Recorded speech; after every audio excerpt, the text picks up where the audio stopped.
of March the 5th. Will the clerk please call the roll? Seeger. Here. McInnes.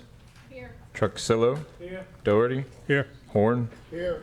Gaines. Here. Crawford. Here. Narcisse. Here. Troncoso. Here. Hernandez. Here. Ricardo. Mr. Chair, we have a quorum. Thank you. Announcements, please silence all phones and electronic devices. If you disagree with the decision this commission makes, you have the right to appeal it to the council. There are appeal cards over on the right railing. Speaker cards, if you wish to speak on any item, you need to fill out a speaker card and turn it in to staff, and they'll get it up here to us. It's pretty complete. You'll need to put a email address or something, some way to contact you. Public speaking, 10 minutes each side, 5 minutes for rebuttal. After your case is heard, you're welcome to leave the building, or you can stay. Please rise for the invocation by Commissioner Seeger and the pledge by Commissioner Crawford.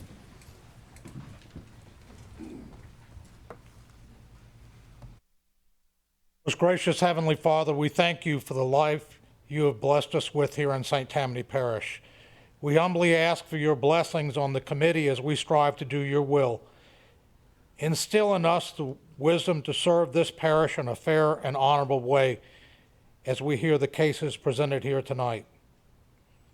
We thank you for the blessings you have conferred upon our parish, its citizens, elected officials, and all the public employees and servants, and pray for your continued favor as we endeavor to serve you and the public.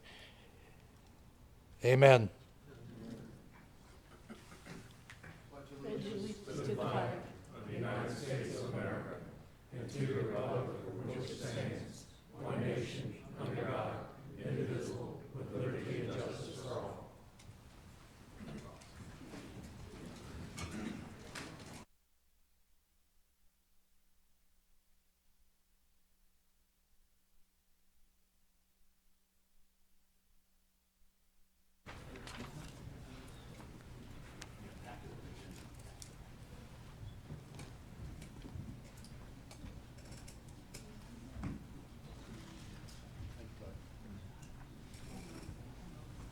All right.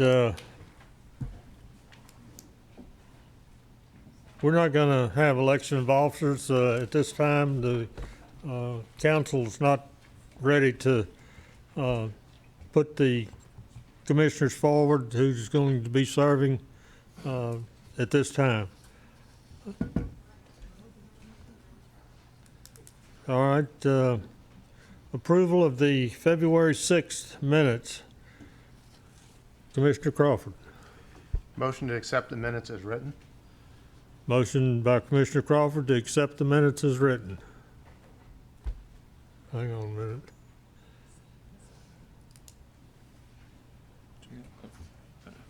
Hit full screen. Okay. Commissioner Gaines. A second. Second by Commissioner Gaines. Commissioner McInnes, do you have a comment? Okay. All right, we have a motion and a second to approve the minutes as written. Please vote.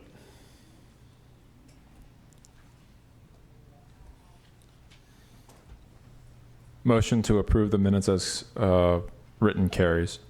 Thank you. Staff, we have any cases to be postponed? Yes, Mr. Chairman.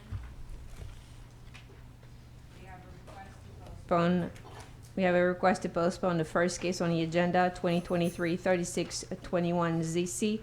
Mr. Paul Marone is here to answer any questions you may have.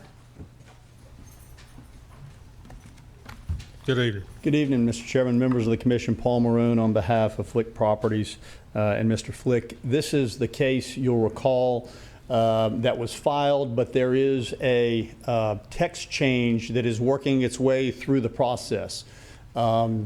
It is still working its way through the process. So I would ask that you please consider tabling this case for another 60 days so that it should make its way through the process. If the amendment is passed, then it will make this request moot and we'll simply withdraw it.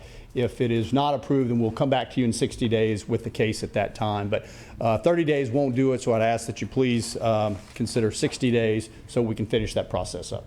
Thank you. Okay, thank you. All right, Commissioner Truxillo. I make a motion to postpone for 60 days. Motion by Commissioner Truxillo to postpone for 60 days. Commissioner Narcisse. I'll second. Second by Commissioner Narcisse. Commissioner Seeger. I'd like to amend that. Instead of 60 days, we will not be here in 60 days. We will be here in 2 months. I'd like to amend that motion to a 2-month period. Okay, Instead of 60 days, the verbiage. I will amend it. okay. It's been amended and seconded. All right. So we just need a vote.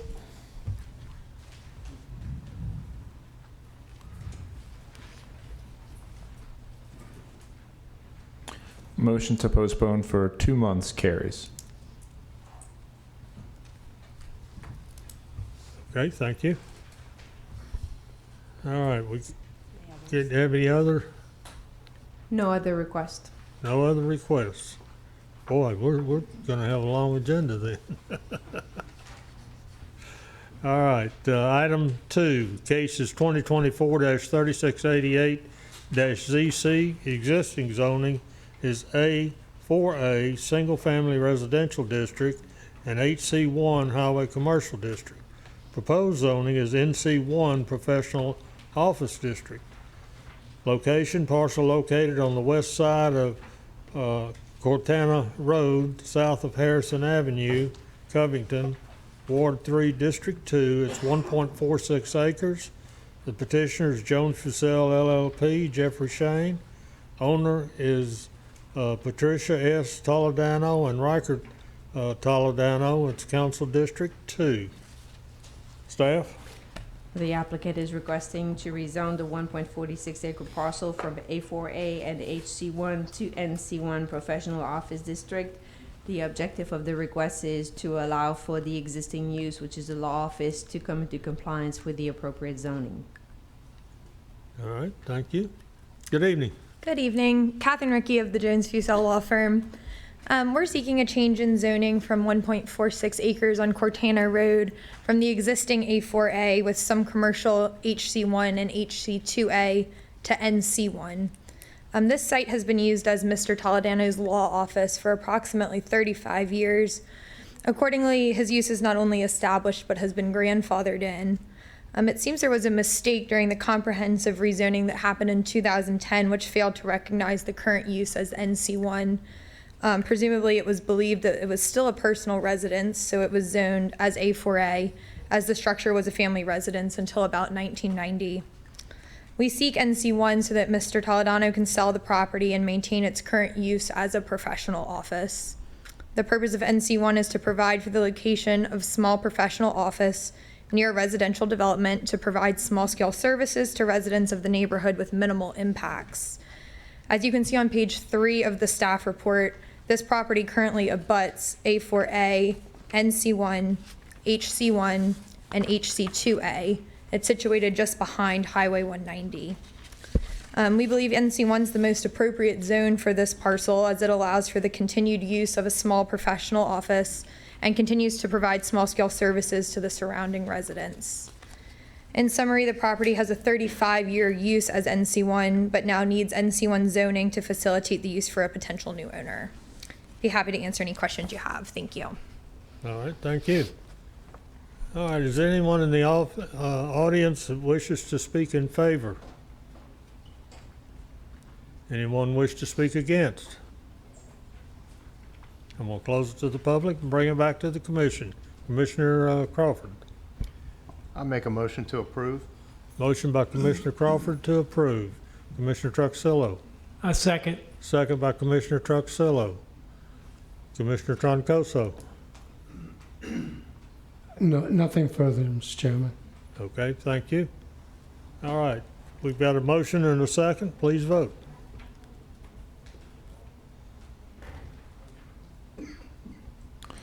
Motion to approve carries. All right, Next item is cases 2024-3690-ZC.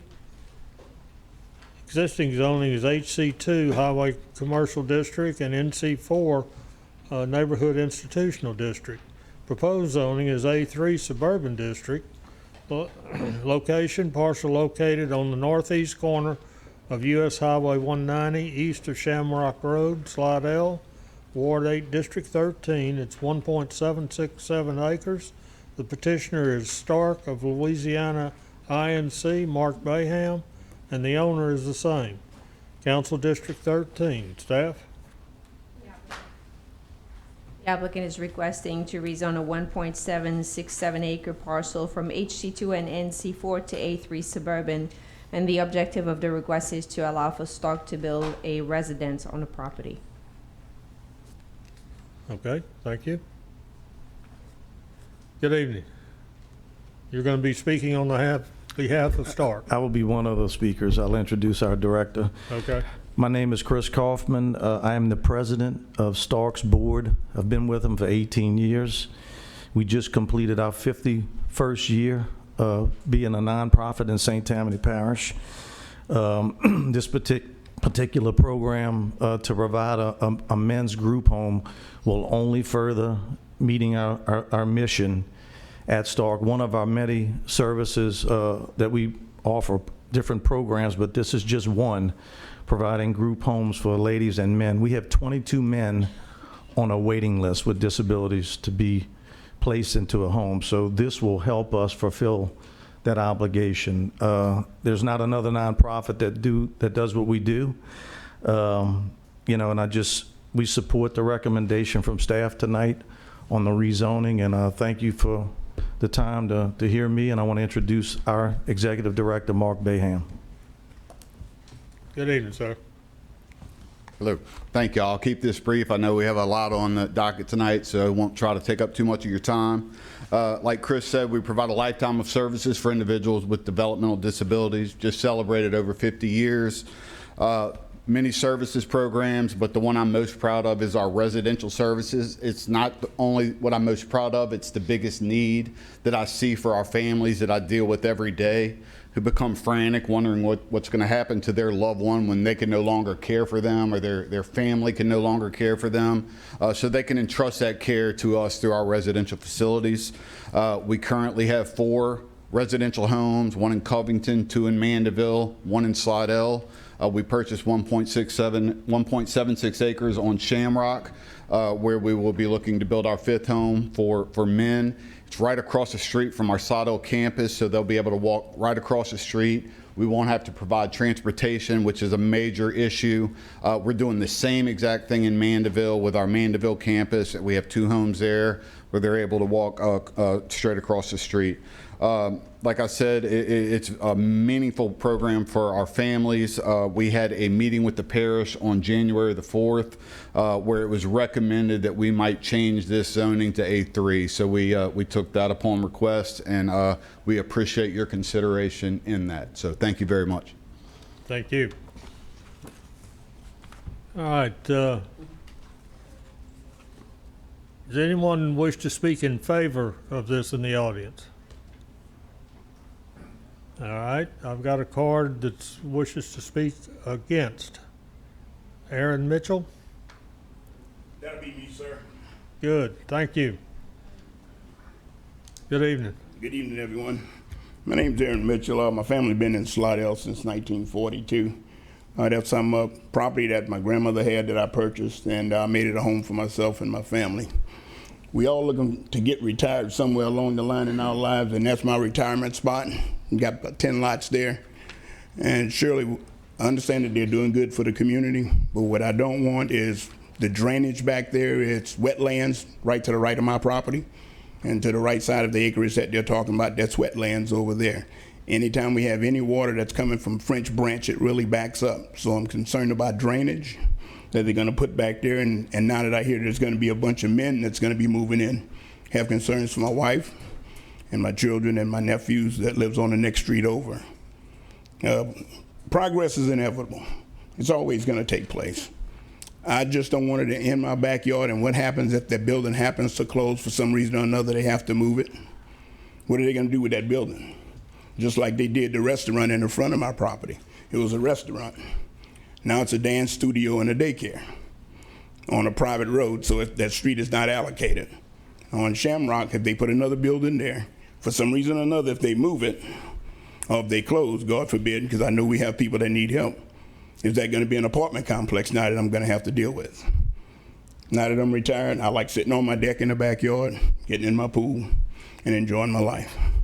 I don't wanna look at some kind of monstrosity behind my house every time I go outside. It's bad enough I have the other building that was temporary restaurant that's now a daycare and a dance studio. So if you can consider just the people that live in the neighborhood, is my property value gonna go down? Or is it gonna go up? And safety concerns, I say again, for 23 men, even though they have developmental disabilities, some of those guys are very strong and they can do some damage. I want safety for my house, safety for my neighborhood. People that live down the street from me, some of those are elderly. They can't do anything for themselves too. So saying that, I'm asking that you don't pass this, because I don't want a group home right up against my backyard. You can have one, but just not in my backyard. I think T.J. Smith Road over by Pearl River has a bunch of acreage out there by the airport. There's no homes out there. That's a good place to put something. They have vans for transportation where they can take people to and from wherever they need to take them.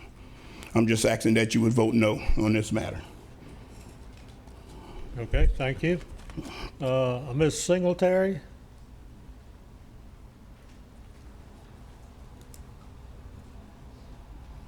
You just turned the card in, right? Yes. Okay.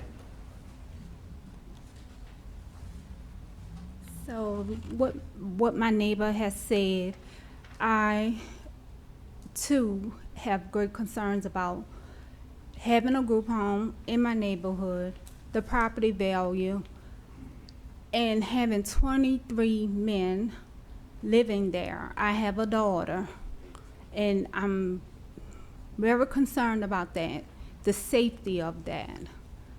So I'm totally against having a group home in my neighborhood. Okay. Thank you. I believe we've got the wrong number as far as the number of people that will be in this group home. It's 8, from what I heard. Okay, is that correct? Yes, sir. Okay, all right, thank you. Can I say something? Sure. Are we in rebuttal?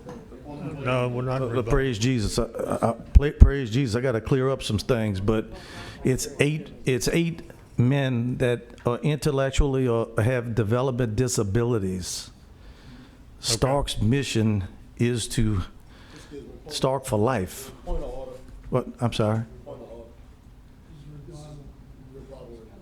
Are we done with the? Against? No, I've got you could one more rebut. card. There's a certain section, you know, right.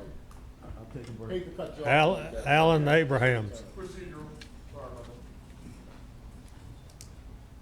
that. Alan Abraham. Okay.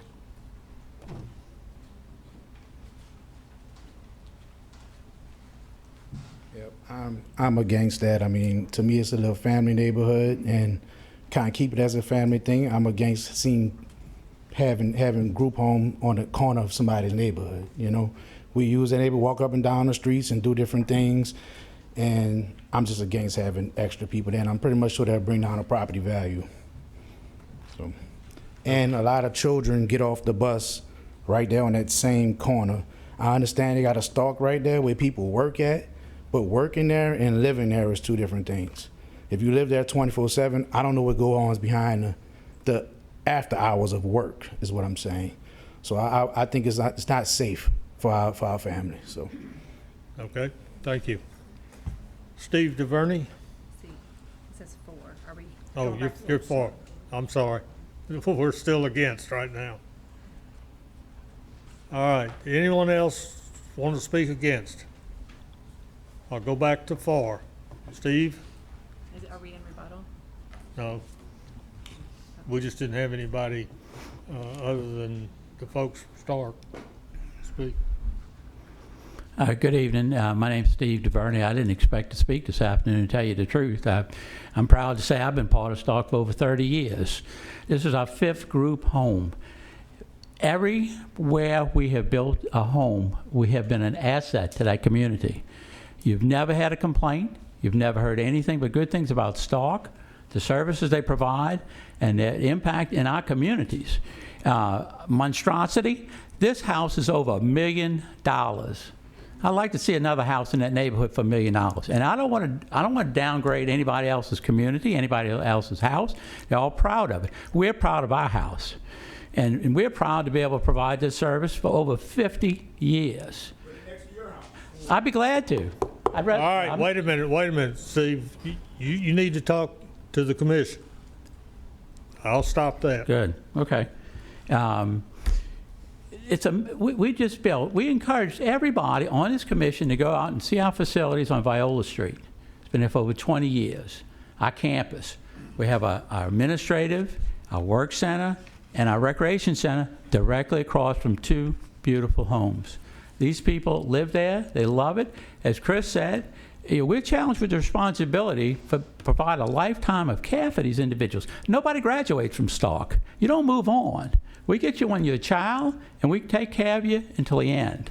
And like Chris said also, there's a challenge. That's the biggest challenge we've had. A lot of these people get great care when their parents have them and they're in their own home. What happens then? Where do they go? Who takes care of them? Stark takes care of them. And we've been doing this for 50 years. I mean, we're in Riverwood in Covington. We're in Mandeville off of Viola Street. We got school right next door. For safety, we've got 24-hour care in these homes. These aren't people that are mentally defective. They're not criminals. These are people that probably have a better understanding of the true human spirit than some of us have. All they want to do is the best they can with whatever they have available to them, and we're just there to help them as best we can. They have the true human spirit, more so than we have. They're not prejudiced. They just want to do the best they can with whatever facilities they have available, whatever talents they have, and they have a lot of talents. As far as safety and all like this, I mean, this is way beyond anything that I thought we'd be talking about today about Stark. Y'all know Stark. You've seen us. We're your neighbors. I would dare say that there's anybody in this room that hadn't been touched by Stark. Maybe it's your neighbor, maybe it's your cousin, maybe it's somebody else. And just think about, where would they go? Where would they go? Where would they go? And it's a major commitment on our part. These are well-built houses. We've got pictures of them, and I hope some of y'all took the time to go out and look at them. You've certainly been invited on more than one occasion to come by and see what we do, and see what the environment is, and tell me that that's not an improvement in the neighborhood. Let's go the other way. Let's say we don't. Wait a minute. No, this is getting out of hand. All right. Pardon? We need to go to rebuttal. We've lost control of the meeting. Yeah, okay. All Can right. I make one more little statement? Just a little It's one. going to go into the rebuttal time. Give me some rebuttal. I'll take it. All right, we're going to go to rebuttal of those 4. So, Steve, if you want to Chief finish Hoffman up. or Mr. Raham? Let Mr. Raham speak. I appreciate it. And as Steve said, I didn't know this meeting was going this way. People that have spoke, I know these people personally. I think the world of these folks back here. When we started this project, we were building this facility no matter the zoning. We were just changing the zoning from commercial to residential. It wasn't a matter of if we're building the house, from what I understand. I mean, we're building, that's not a question of if we're building the house. It's a question of, is it going to be zoned commercial or is it going to be zoned residential? So appreciate your consideration. Just wanted to clear that up. Okay, Steve, you got some other comments? Yeah, I wanted to cover it. Yeah, Ross. Mr. Chairman.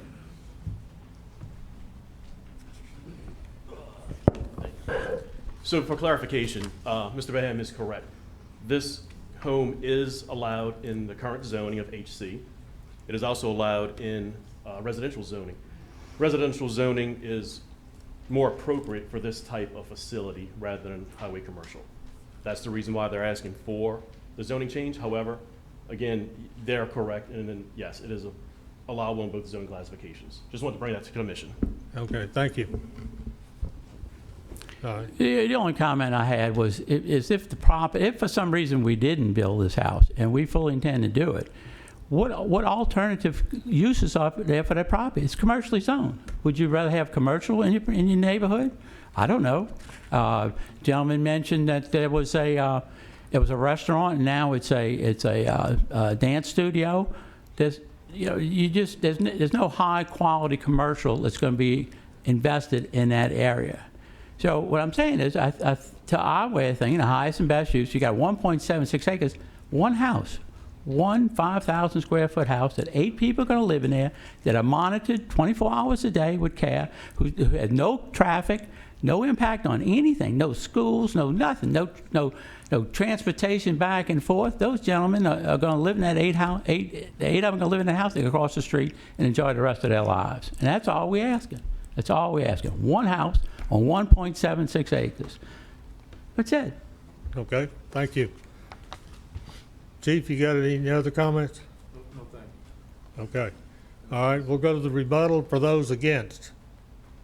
If you're against and you want to have any other comments, come forward. First, let me apologize to the board for speaking out back there. It's passionate for me. And believe me, I'm not against the people that have developmental disabilities. Everybody has to live somewhere. Everybody. I'm just saying, I just don't want extra water coming up in my yard because it's already a low-lying area. It's a wetland area. I want the safety for my wife. I want safety for my grandchildren. And they're saying these men can do all of these great things. I'm sure they can. But even regular people that does not have developmental disabilities have off days. And they do things that's unnatural. So anything can happen at any given time. I just want safety for my household, safety for my wife, my grandchildren, my brothers, my elderly sister live next door, across the street. Are you going to be able to contain everyone over there when you do that place? I don't have a problem with it. Everybody got to live somewhere. But what I don't want is to have something there and then for whatever reason something closed, what next building or business is going to be placed there. I'm retired. Served in the Marines for 6 years, a patrol deputy here in the parish. I was an expediter for the state until I retired. I just want a peaceful place to live, to retire, and enjoy my retirement without headaches. If they can guarantee some of that, I don't have a problem with that. But if we got issues, I don't want the water. That water comes from French Branch, and when it comes through, it's coming through here, and it's going out through military, and it's going out to the lake.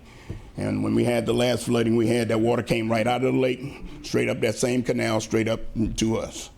So when you put another building, 5,000 square foot building there, where's that displacement of water is going to go now? Is it rapidly now going to come straight to me? Because anything being built out there now either has to be raised up by dirt or put on piers. Okay. Okay. So that's my concerns. All right, thank you. And I think as chairman of the commission, I can assure you that our staff will be sure that there won't be any additional water coming your direction because of this construction. Okay? Yes, sir, because it's right up against my property. So our property line is right next to each other. I mean, when I bought my house in 1979, it was flood zone C. Didn't need flood insurance. Good thing I got flood insurance because I flooded 5 times. Okay? But we have to look at each situation. Okay? And if this is being changed or requested to be changed to a residential zoning, if it were stayed as the HC2 or NC4, don't have near as much control over that as we do the residential zoning. Okay? All righty. Thank you. Thank you. All right. Anyone else that's against wish to speak? I'm going to close it to the public. You want to speak, ma'am? Okay.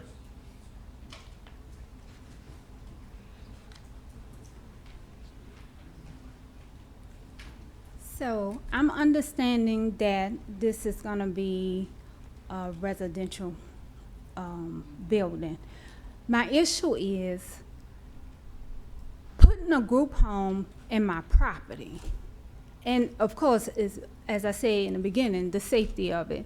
So I'm just concerned that this may make the neighborhood different. I'm concerned about having a group home in my neighborhood. I'm concerned that the safety, like my neighbor said, my daughter catches the school bus on that corner. So having 8 men, I don't care if it's 8, 20, whatever, that to me raised up a real huge concern with safety with my daughter. So I'm totally against it. Okay, thank you. All right, anyone else wish to speak against?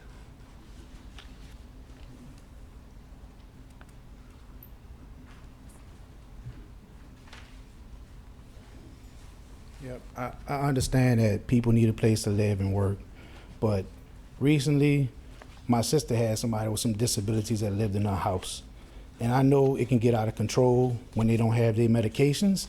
It can come from one person to a whole nother person, and nobody can stop them. And the reason why he wind up over there because he got kicked out of his mother's house. This was just a tenant, a person that she knew, needed somewhere to go. Okay, and he was living there, and his son had problems. All right, at the mom's house, and he got put in the hospital for a second. They gave him medications. He came back, but just that experience that she told me about, they have when they don't get their medication. I can see people. I can see they change personalities, and things change. I'm concerned about being the safety of people in the neighborhood, of children in the neighborhood, because I know it can happen, and it's hard to control that. That's my concern. That's where I come from with safety. Now, I understand people need a place to work and to live. I totally get all that. But for me, from my experience, what I've seen, I just don't trust it with kids running around, with my children running around the neighborhood and playing and doing different things. That's all I have to say. Okay, thank you. Anyone else? You got 44 seconds on rebuttal. Mr. Bayham, you apparently...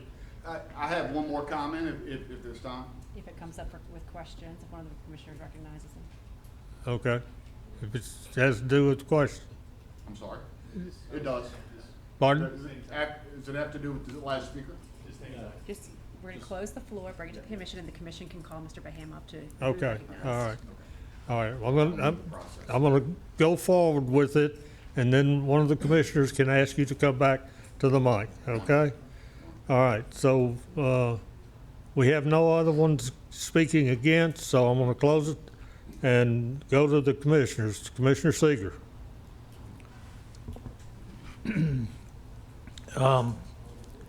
I have a few things to say. First of all, I've visited Stark residences, and for the people in the audience, I can assure you that you're, especially the lady with the young daughter, where are you? She's back there. They're very secure. They don't just walk out and walk around and do whatever they want to do. They're monitored. They don't get to go to a Stark house unless they qualify. They don't just put people in there. So you have a couple things going on. First of all, they probably will not be on the street when your daughter is catching a school bus. That's not the way their schedule works, if I'm correct. Am I correct? I don't know the bus schedule, so I would be... They will walk right across the street to their job facility, which is a coaching They'll walk coach, across the street with assistance, yes, sir. and then they'll walk back. I would imagine that when we get into the planning phase, that you might, the gentleman with the concerns about the flooding, you might, and you in your swimming pool, you might want to request that they put up a fence that you can't see through. And usually the developers are willing to do that. They're providing a service. They want to be good neighbors. if I heard right, or if I understand, the zoning allows them to build 2 houses on this property, and they're only building 1? Is that correct? These are not people who are medicated and heavily sedated, and if they're off their medicine, they go crazy. These are people with developmental disabilities, usually caused at birth or usually by a tragic accident. I just want to try to alleviate some of your worries about that. In terms of the drainage, when they come and submit their plan, that is going to be addressed. I assure you, the staff is going to take care of that. That's part of their job and part of the process. And if I'm not mistaken, according to the staff, they have the right, as it is zoned right now, to build this building with or without the zoning change. It's gonna be built. I ask that you go into this with an open mind and an open heart toward these people.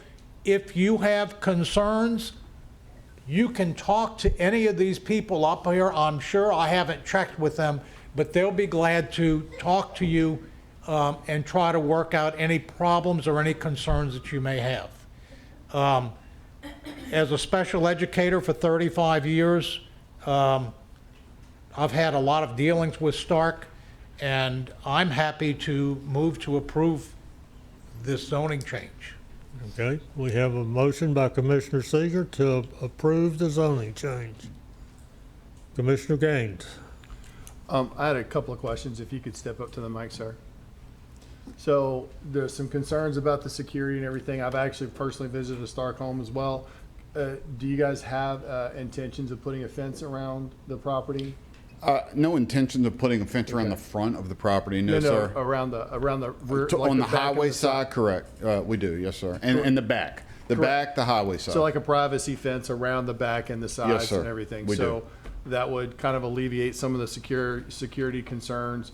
And I understand there's just a misconception about the type of residents that are going to be stationed. Did you have another comment that you wanted to make? I was just going to say, and I'm passionate, so forgive me for some of my goofy comments, but you made me think, we're all one accident or one incident away from needing this same service that we're talking about here. But like we said, we're not here to even talk about whether or not we're going to build this home. We're talking about how we're going to build this home, if we're going to build it with certain restrictions or parking or whatever comes with it. But we have a facility right across the street that we've had for years where we have 80+ folks there every day with disabilities.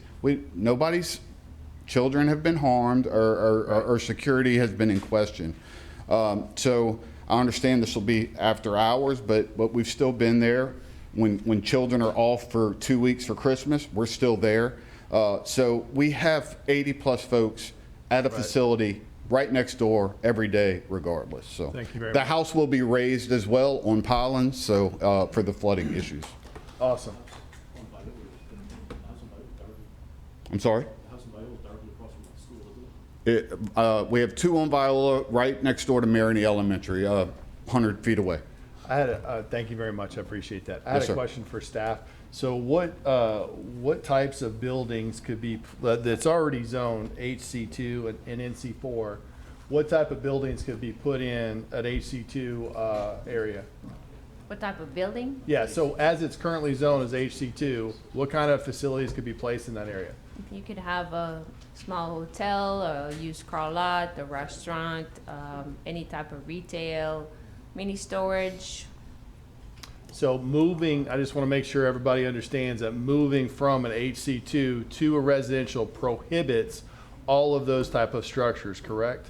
That's correct. And only a residential structure would be able to be placed there in that area. That's correct. That's the reason why they're moving this zoning into that section. It's actually to benefit the neighborhood. Correct. Because a standard commercial, like, it would be much better to have a home there than a hotel. I think we can all agree on that.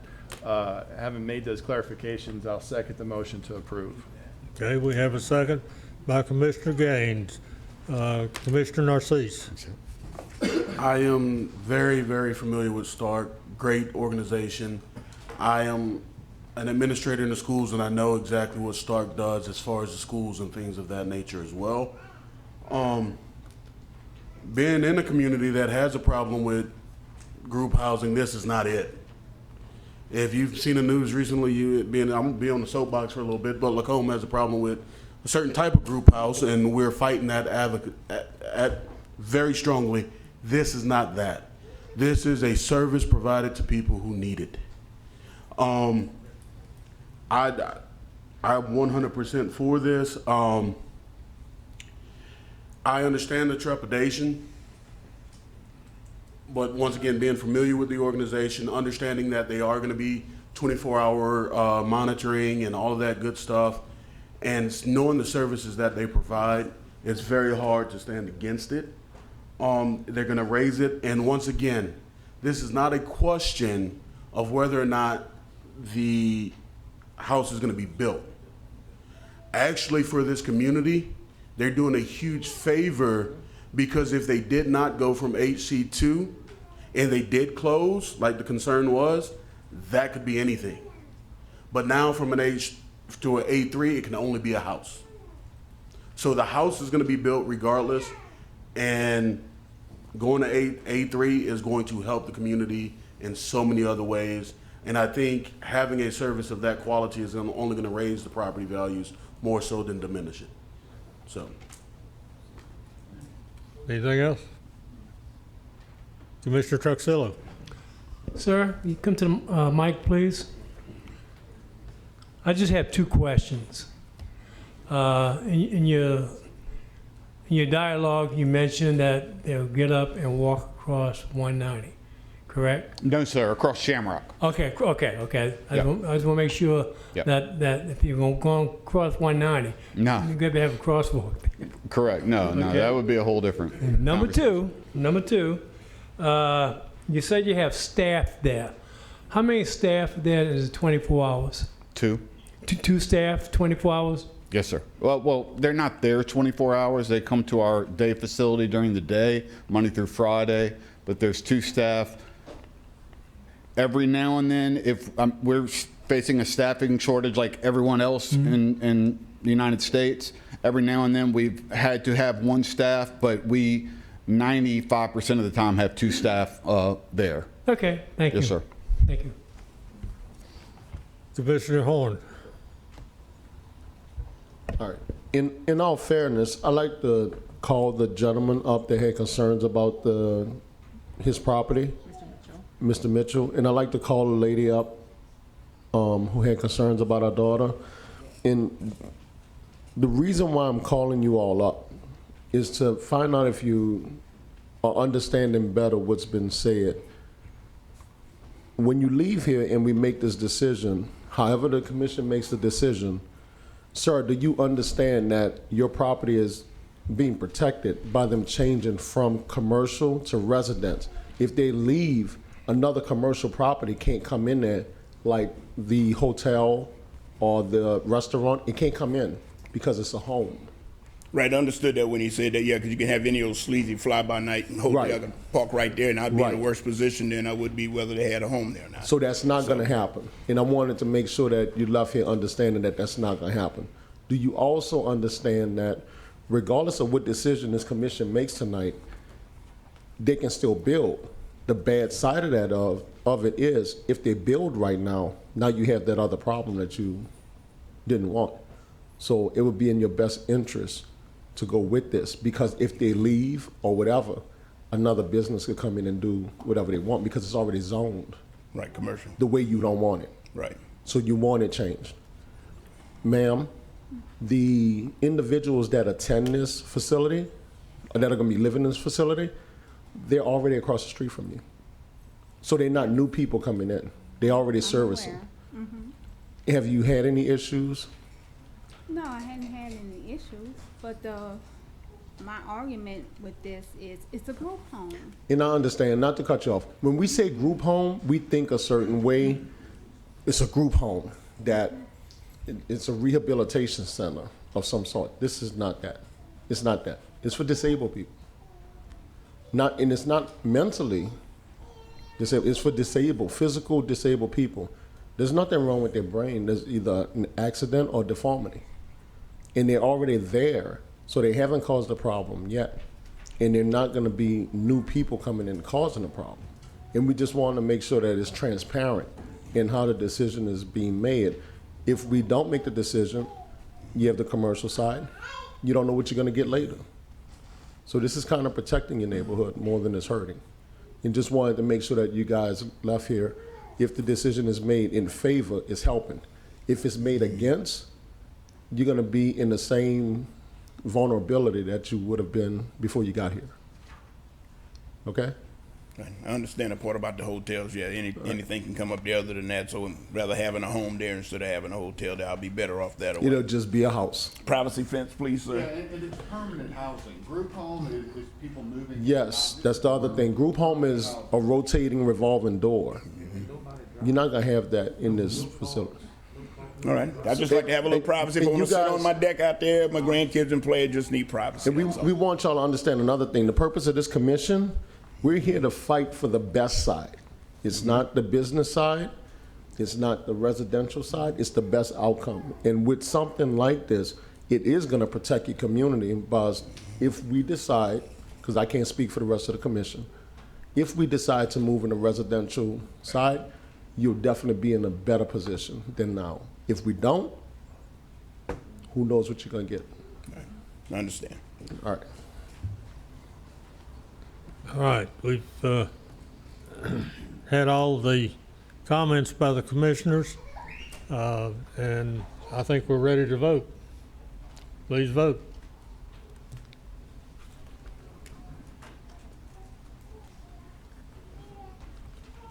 A motion to approve carries. Thank you. Thank you from Stark. I know you're a good organization, so we need more. All right.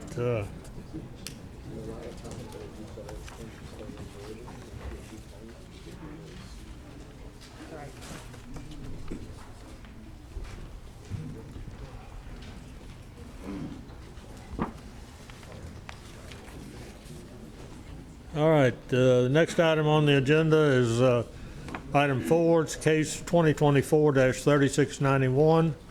Existing zoning is I-4 Heavy Industrial District. Proposed zoning is PF1 Public Facilities District. Location, parcel located on the west side of Highway Department Road, being 38123 Highway Department Road, Pearl River, Ward 9, District 9. It's 4.2509 acres. The petitioners Jones Fussell LLP, Jeffrey Shane. Owners Michael L. and Mary R. Kramer. Council District 9. Staff? The applicant is requesting to rezone 4.25 acre parcel from I-4 Heavy Industrial District to PF1 Public Facilities District. Per the petitioner's application, the request is to utilize the existing warehouse facilities for the St. Tammany Parish School Board fleet system to store and repair the school buses and to serve as a transportation center. All right. Let me catch up with my paperwork here. All right, Mr. Shane. Good evening. Thank you, Mr. Chairman. Good evening, Zoning Commission.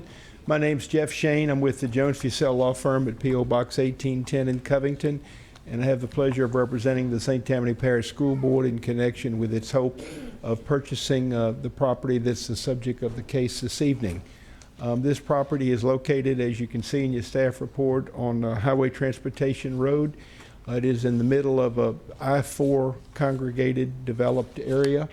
It has 3 warehouses, and we're fortunate that Mr. and Mrs. Kramer, who are the owners of the property and the operators, they and their family of Slidell Welding Service, are planning to relocate the business and have made this facility available for St. Tammany Parish School Board. As the staff report has indicated, it's our hope to primarily make this a transportation center for the school board, precisely school buses, maintenance of school buses, housing of school buses, perhaps some training, perhaps some office type uses. There are 3 warehouses that are very conducive for the things that we hope to do.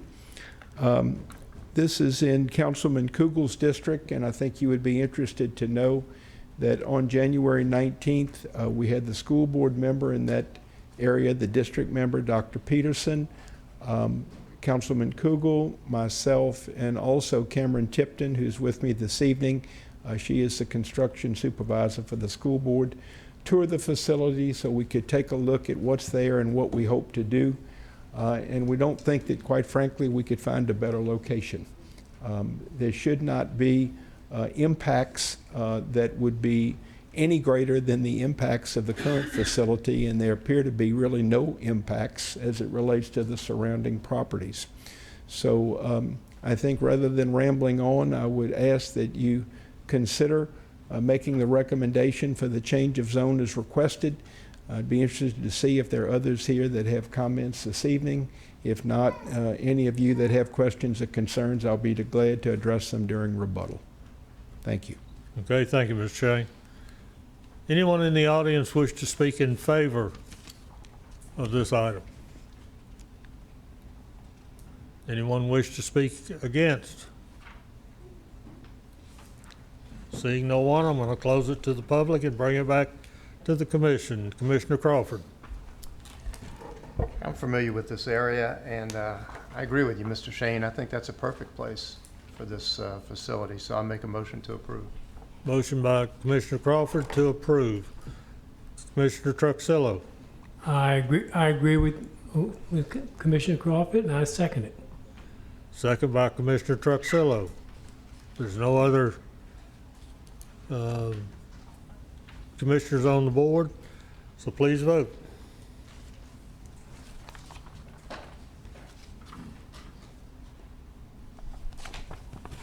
The motion to approve carries. Thank you. Thank you.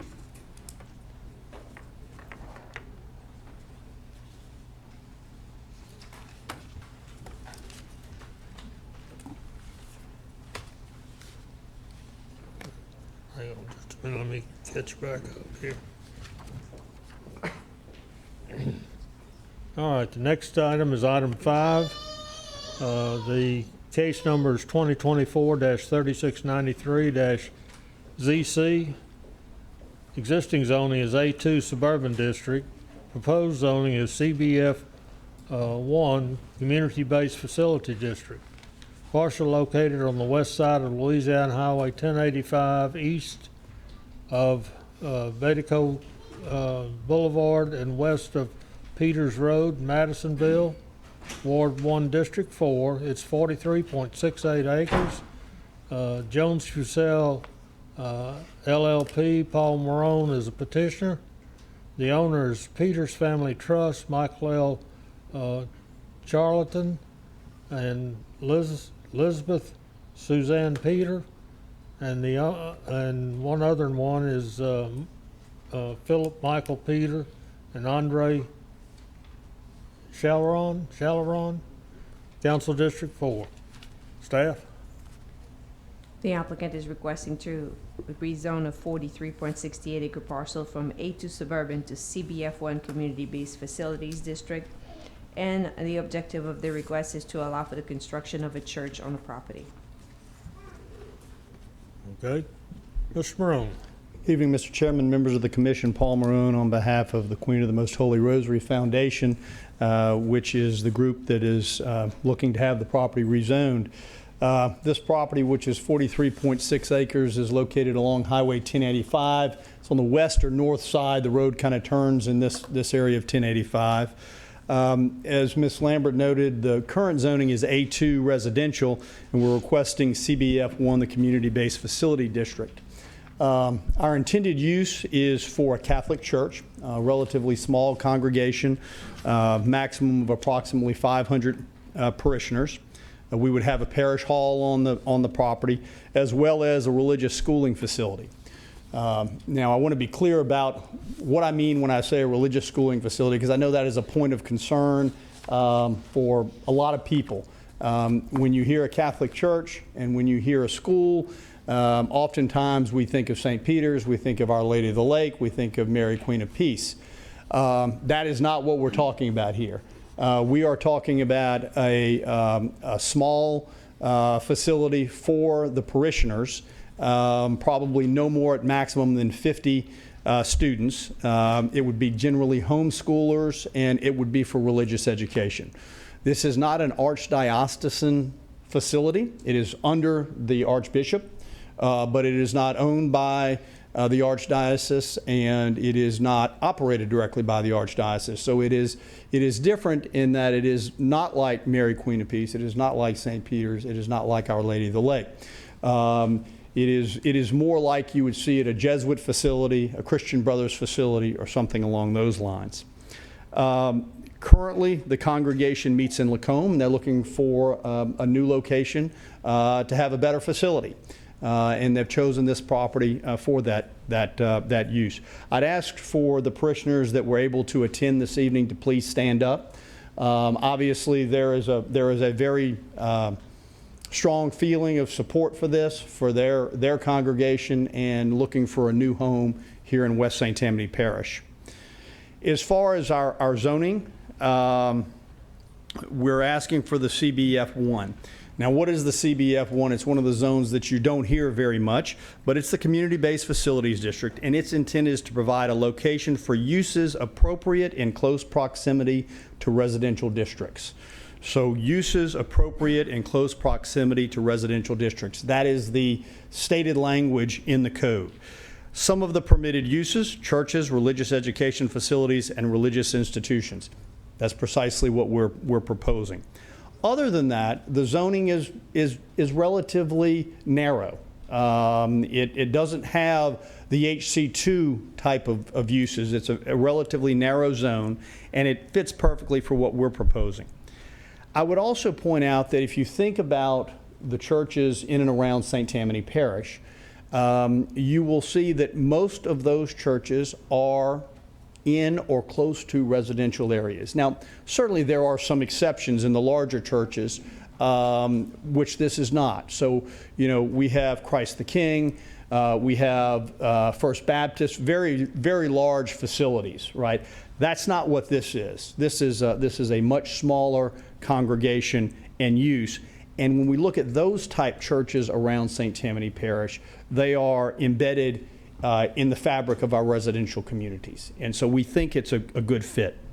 A couple other characteristics I'd like to touch on. As far as the green space, our footprint will be very small. The zoning requires that 50% of this site remain green. We will greatly exceed that. We would anticipate and estimate that our footprint probably would be closer to 12 to 15 acres. As opposed to, over 20 acres, which would be permitted. But even if we maxed out, we're still at 50% green. Even the PUDs require only a 25% green space. A2 zoning requires virtually no green space whatsoever. So in that respect, we think that's a very important and favorable factor. Every case that comes before you, there is concern about drainage and traffic. So let's talk about those just a little bit. We will have far less impact on the drainage than your typical development, largely because of the minimal footprint that I just mentioned.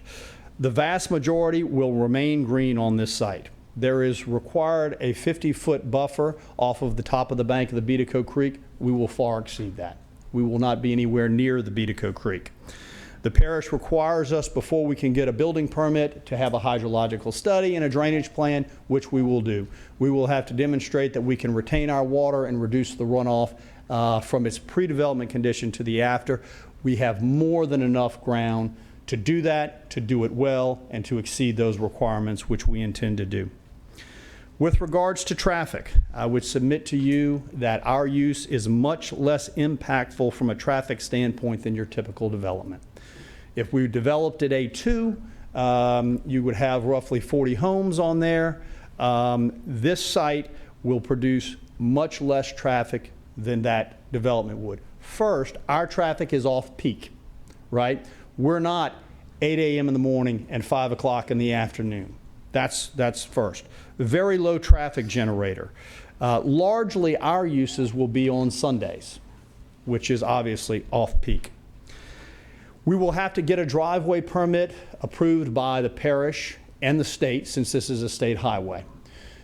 The location of that driveway permit will be determined largely by that process, with most likely the state being the lead on that. We don't know exactly where the driveway will be. We do know that there is a curve in this area. And if you ask me to tell you tonight, Paul, where do you think that driveway will be? I would expect that they will want us to use the existing Peters Road, and that they will want us to improve Peters Road at that intersection to accommodate the traffic. That's what I expect. Now, I've been surprised before, but that's what I expect, and I think that would make sense, and we're prepared to do that. With regards to noise, virtually none, other than church bells. There is little to no noise that will be generated by this site. So I would respectfully suggest that our use in this zoning is suited well for this property. It is residentially zoned now. There are residential zones that surround us, but that is what the CBF1 zone is intended to be. It's intended to bring uses that are suitable and compatible within the fabric of a residential area. And while this is a CBF1 use, it is a relatively small CBF1 use, which is also beneficial. It's small in number, and it's small in the footprint that you will see there. So I would respectfully submit that of the uses that could be made of this property, the impacts that we will have will be far less than the alternatives. Less than the A2 residential, less than any other zone that we could go to within the UDC. So with all that being said, we would respectfully request your approval and recommendation of the CBF1 zone, and I'll be happy to answer any questions that any of the commissioners might have at the appropriate time after the rebuttal. Thank you very much, Mr. Chairman. Thank you, Mr. Roan. Anyone in the audience wish to speak in favor of this item? All right. Anyone wish to speak against? I've got several cards here, and I'll call you up individually. Gary Ogle. How you doing there? I actually have a little packet that I passed out prior to coming here. So I'm actually a real estate broker. I've been came here previously about a week ago. Hey, how you doing? Nice to see you again. So I have a couple concerns, and I think they're big concerns for anybody that lives over there. And I think y'all have, the council has heard plenty of times about the group of angry residents, as we were called last time, that live in Beatico, that are super not happy about our traffic situation, that we have one entrance and exit.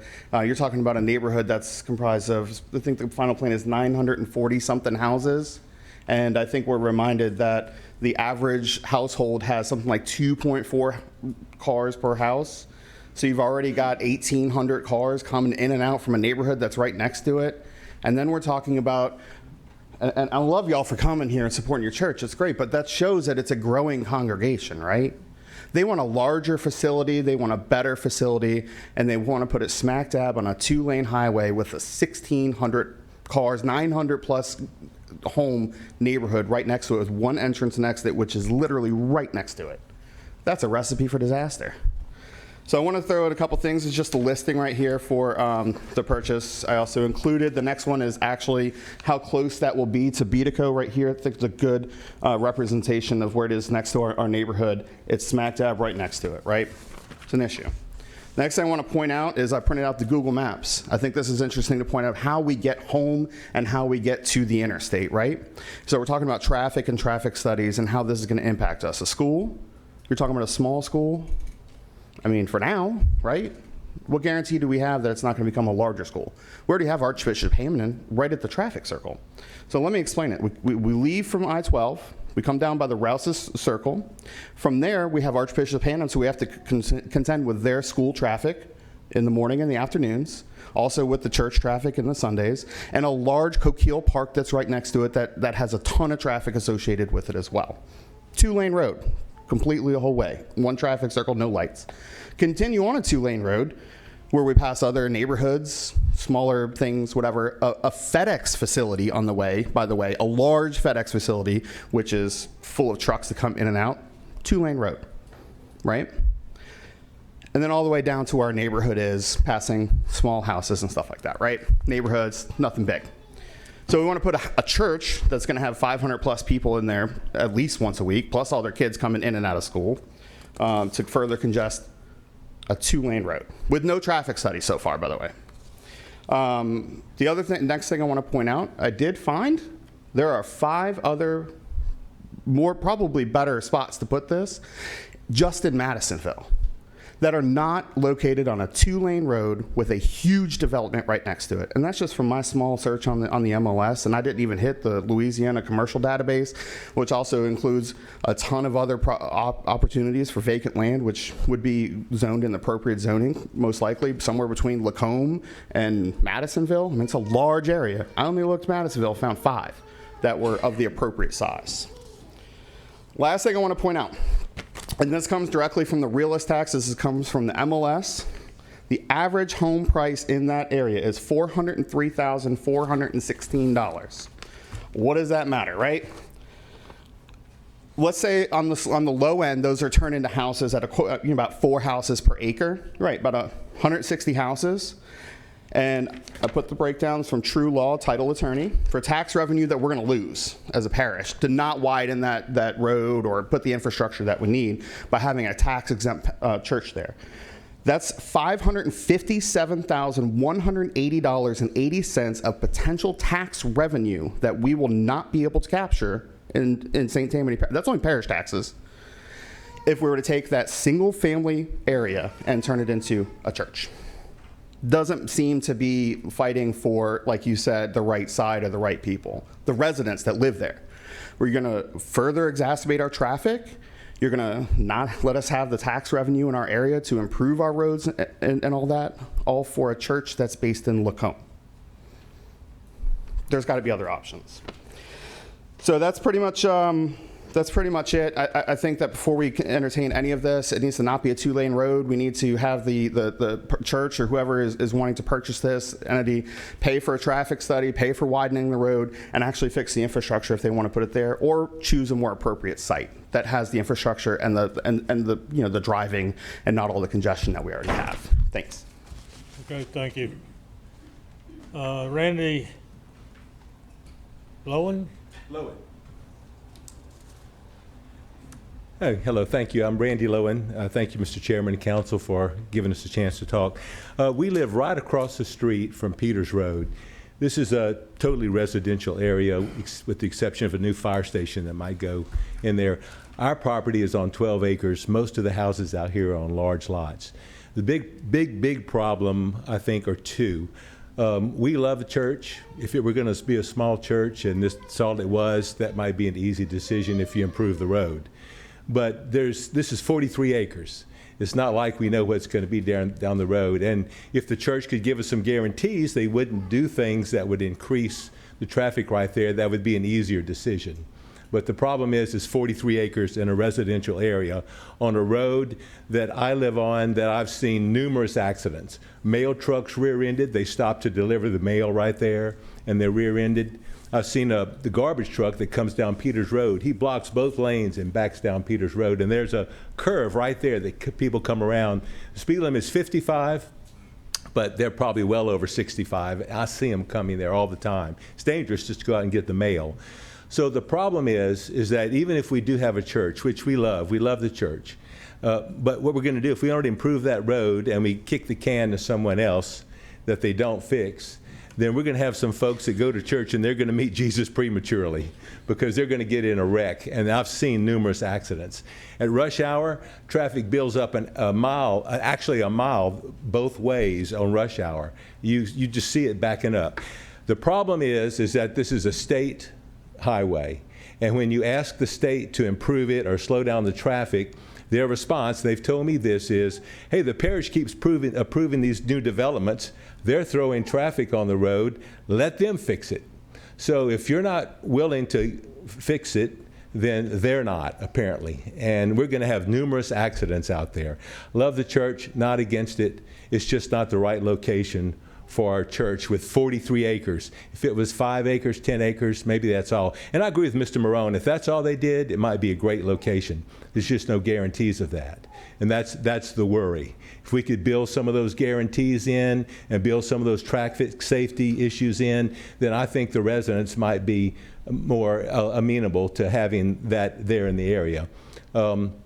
That said, just one other thing to mention, that this road is not just for Beatico Creek and the residents that live there.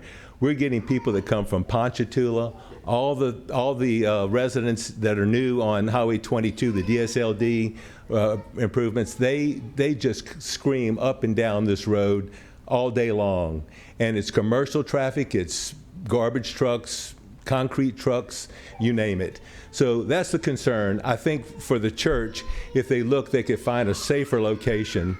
The road needs to be improved. I'm all for that. If we do it, maybe there's a way to get the church in there safely. But that's the concern. I'll yield the rest of my time for the rest of the speakers. Thank you for your consideration. Sean Catalone? Sir. Good evening. My name is Sean Catalano. I live also directly across the highway from where the proposed church is at 489 Highway 1085. I live on a total of 4 acres, and I do live in the dangerous curve on Highway 1085. I feel like myself and my family, we take our risk, our lives in our hands every time we pull out of the subdivision because it's so heavily populated in that area. As Randy, Mr. Lowen said earlier, that we have cut through traffic continuously from Ponchatoula and Tangipahoa Parish as they cut through to try to get to the interstate because it's more amenable than going to the Robert exit. Again, I'm born, raised Catholic. I'm all for the Catholic Church. Heavy supporter. I do attend St. Anselm, which is only a few miles from my residence, and that's where I am a parishioner. I think that having this type of development with very little information other than they have a total of 43 acres. Currently, right now, the proposed plan is to build a small footprint, a small school. With 500 parishioners, I can't even imagine. The one day that we somewhat have a little reprieve with traffic issues is on the weekends. People leisurely go out of town and it's a little quieter, specifically on a Sunday. And now to have that impacted as well, I just see it being such a crazy traffic impact. And furthermore, I think that I'm all for development as well, but this is just not the right fit for this type of development. I actually prefer having a subdivision across the street with the new guidelines that the parish has set forth with developments of such large tracts of land. I think it would be less impactful. So thank you so much. Thank you. All right, I've got 3 other cards. We're out of time unless you want to add 2 minutes, or we can just go to straight rebuttal and you can speak in rebuttal. Paul, I've got 3 other cards here that are against. They have rebuttal like everybody else. Okay. So, let me, You have the discretion to add 2 minutes for additional cards, and you can give that same time to Mr. Maroon, or they can speak in rebuttal. That's the chairman's discretion. okay. I'm gonna add 2 minutes to try and handle these, and then we'll add 2 minutes to yours if you need it. All right, Steve Scale. Thank you for the additional time. My wife and I live in Beatico Creek Preserve. We are right along the properties that would be most directly impacted by this construction. Immediately behind our house is the green space that was mentioned earlier, and then there is the creek, and then there is this property. While I share the concerns about the traffic, my biggest concern is about the drainage. We've lived there in this house for 9 years. We have seen on multiple occasions East Beatico Creek flooding and flowing over into the green space, and during very, very extreme rain events such as Ida, the water even coming up into our property and up to our house. A facility that's going to have a large roof line and parking lot is undoubtedly going to create much greater water runoff into the creek than what single family houses on 1 acre lots or larger would. And so that's my primary concern, is that this is going to create, and I'm in a, what is it, X-zoned area, but I've seen water on my property already before this construction happens. And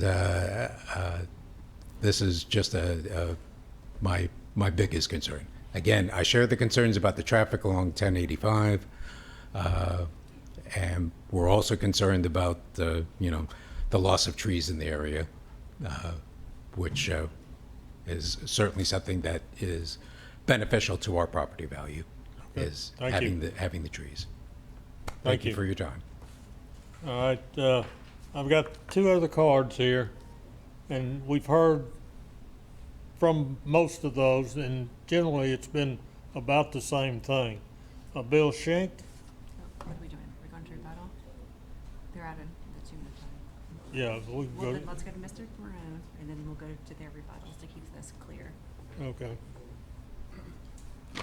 Well, So we're getting a little bit out of order here.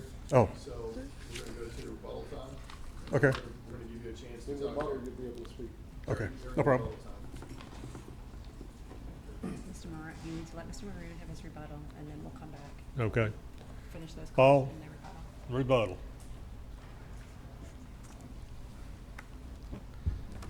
Question, he still does have the additional 2 minutes. Yes, I have the 7 minutes on the clock. Thank you. So let me start off by reading again what the community-based facility district is supposed to do. It is supposed to provide a location for uses appropriate in close proximity to residential districts. That is the purpose of the zone. The permitted uses in there by the code itself indicate would be appropriate for close proximity to residential districts. Now, I've come before you and put a lot of subdivisions in this parish. And I heard one person come up and say, I'd rather have a subdivision there. Now, I don't know that I've ever heard that before, but but I heard that tonight. And I would respectfully suggest, and I'm not diminishing her opinion on that, of course, but I would respectfully suggest that a subdivision here would be far more impactful on each of the concerns that were raised. Let's talk about traffic. The traffic that would be generated by a single-family residential subdivision with peak hour traffic would be far greater than the traffic that would be generated by this development. Far greater. There was suggestion there should be a traffic study. There is going to be a traffic study. There has to be a traffic study. We have 2 groups that require a traffic study, the parish and the state. So traffic is going to have to be addressed. But I ask you this, you were told there's no way this should be on a 2-lane road. How many churches in St. Tammany Parish are on a 4-lane road? I ask you to take a minute, think about it, because I sat over there and I did it. And I can think of Mary Queen of Peace on West Approach. I can't think of another one. First Baptist on 22? That First Baptist on 1085 is not on a 4-lane road. 22 is a 4-lane highway. Are we going to yell out from the crowd? No. I mean, we've got rules. Do we not have rules? Yes, we do. I ask that you please enforce the rules, Mr. Chairman. Let me tell you, okay? You see a deputy standing right here in front. If you can't control your wish to speak until I give you permission, then I will ask the deputy to escort you out. Very plain and simple. Now, has anybody got any questions about that? Paul? I ask you, where would you rather have this church? Where is it more appropriate? I mean, this is an appropriate location, respectfully. Are we not to put it next to residential? That's almost impossible. That's not where churches go. This is an appropriate location. We're going to talk about the tax implications. Rezone it to A4A. I'll give you a ton of tax dollars. Well, we don't want that, do we? How many times have we been told we don't want any more subdivisions out here? All of the concerns that you have heard are made worse by the residential or any other uses other than this church. So the traffic study is going to be required and will have to be met. Any improvements must be made. Where? I believe this is a good location.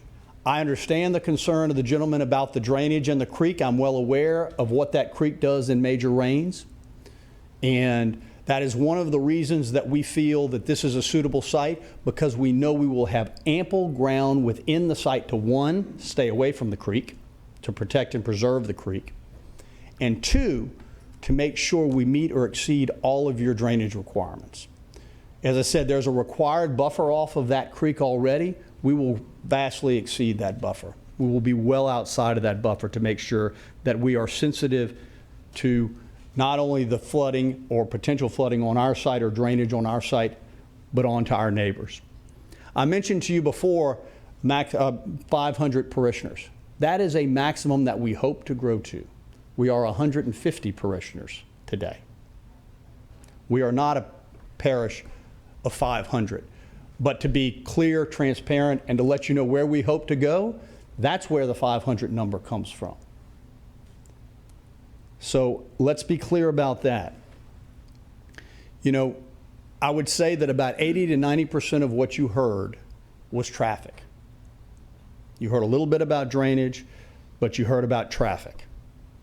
And if a traffic study is required, which it is, if that traffic study has to be reviewed and approved by the parish and the state, which it does, then do we not have the safeguards in place to make sure that however this is developed, it is sensitive and cognizant of the traffic areas? Now, do we have to have turning lanes onto Peters Road? Maybe. Do we have to improve Peters Road? I'll tell you, if that's going to be our driveway, yes. And those plans will be dictated by that study and their review by the state engineers and the parish engineers, and then we will be obligated to comply with those. We are a small congregation, and we have a long way to go to ever be a large congregation.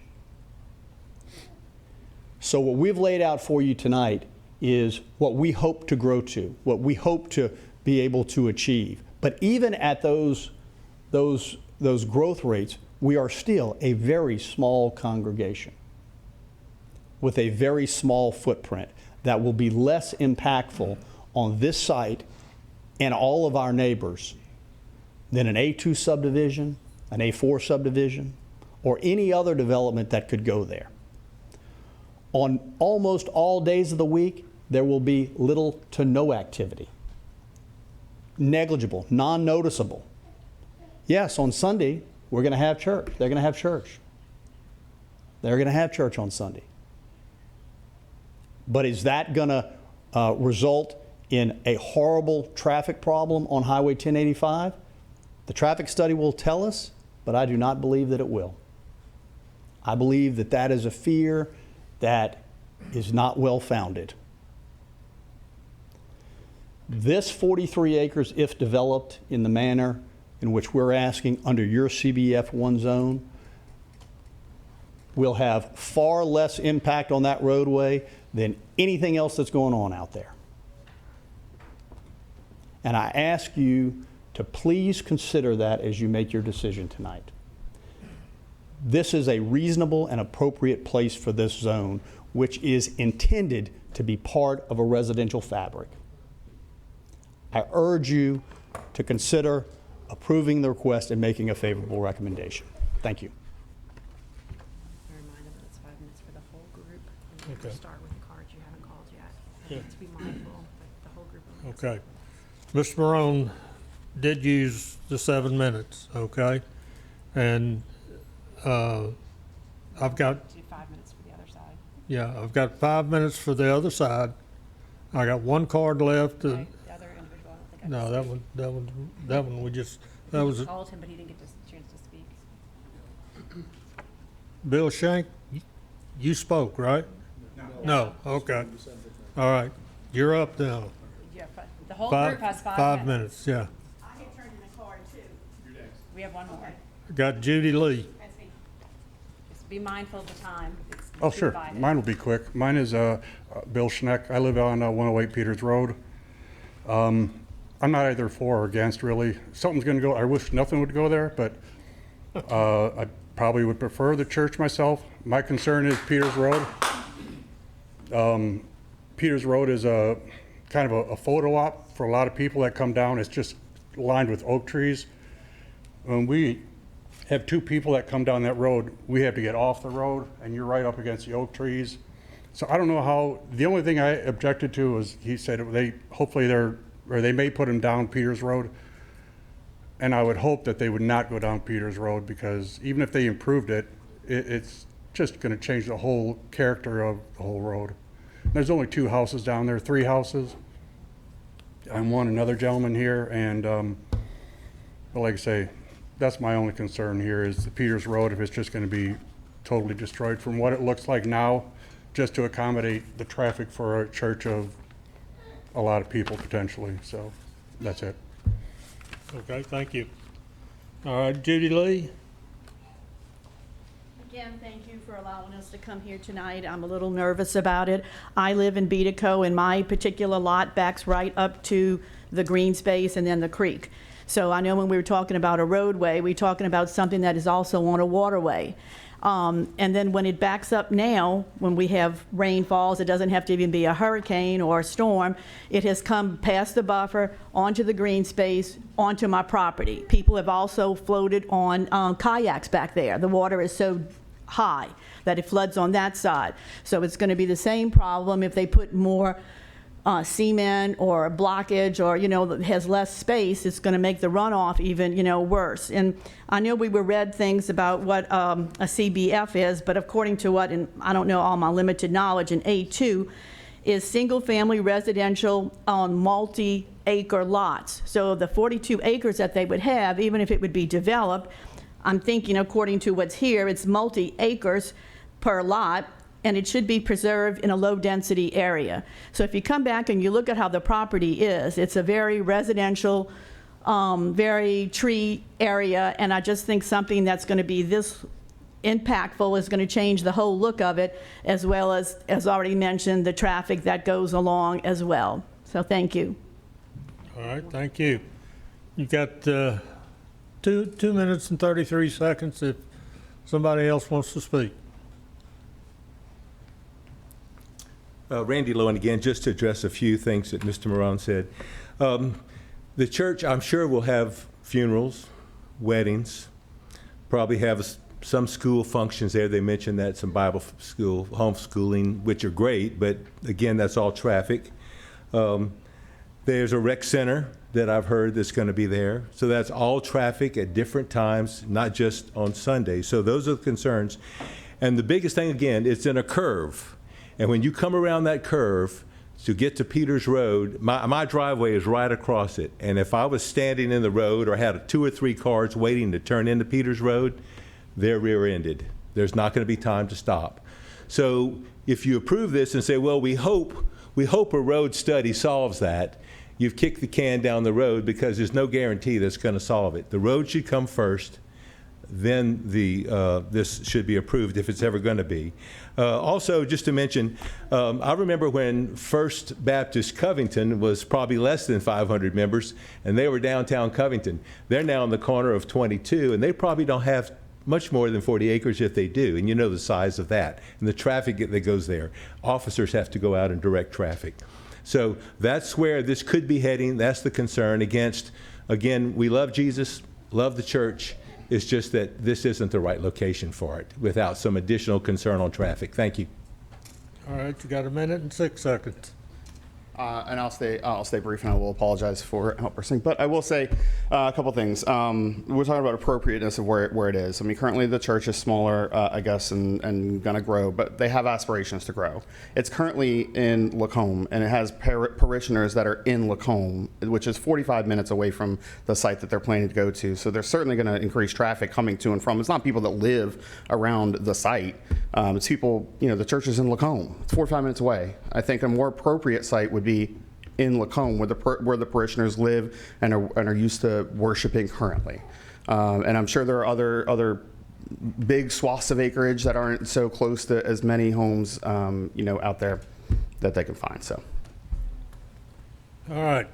There's 22 seconds left. I don't think anybody would want to try and speak in 22 seconds, so I'm not seeing any hands or anything, so I'm going to close it to the public, bring it back to the commission, and my first commissioner is Philip Truxillo.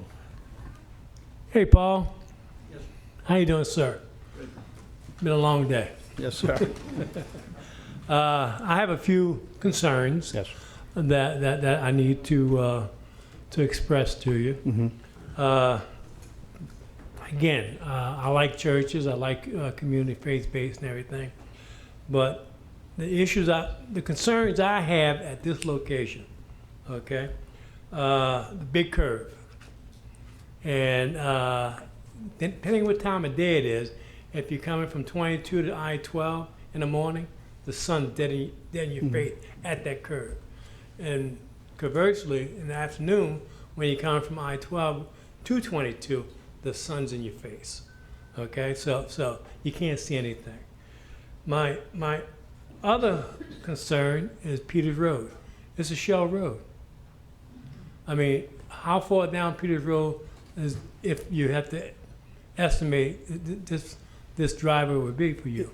I don't envision it being very far. Yeah. I mean, in other words, you wouldn't go all the way down Peters Road. You would improve the intersection, you would turn, and then a close distance off there, you would come into the property. So it wouldn't be a situation where you would be, clearing or disturbing the whole length of Peters Road. It would really be just enough area for you to get off of Highway 1085 and then be able to make the turn into the property. Yeah, and that's a concern too, because in that curve, I mean, turning Peters Road, people they coming, and if you got 2 or 3 cars turning, there could be issues there. These are my concerns, and I'm on the fence on this. I'm telling you right now. I'm going to wait to see what my other commissioners say and go from there. Thank you, Paul. Thank you. Commissioner Gaines. I would, Paul, if you could just stay there for just a second. So I know that you're extraordinarily versed with how subdivisions work. So how many houses on 43 acres could be put here?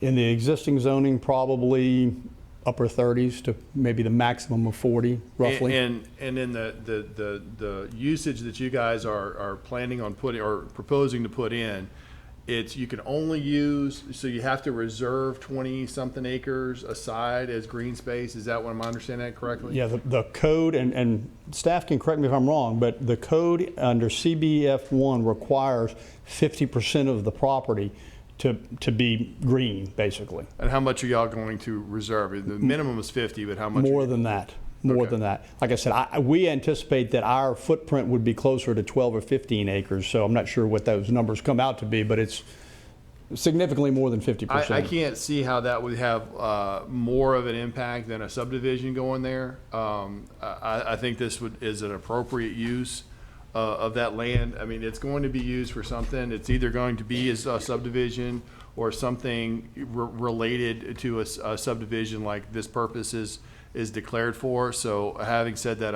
I make a motion to approve. All right, we have a motion on the floor to approve. And we go to Commissioner Narcisse. I concur all the things you just said as far as just, it could be a whole lot worse. The subdivision itself is, 40 houses and they don't have to respect 20 acres of land. Like 20 acres are not gonna be touched regardless, and they're going above and beyond that.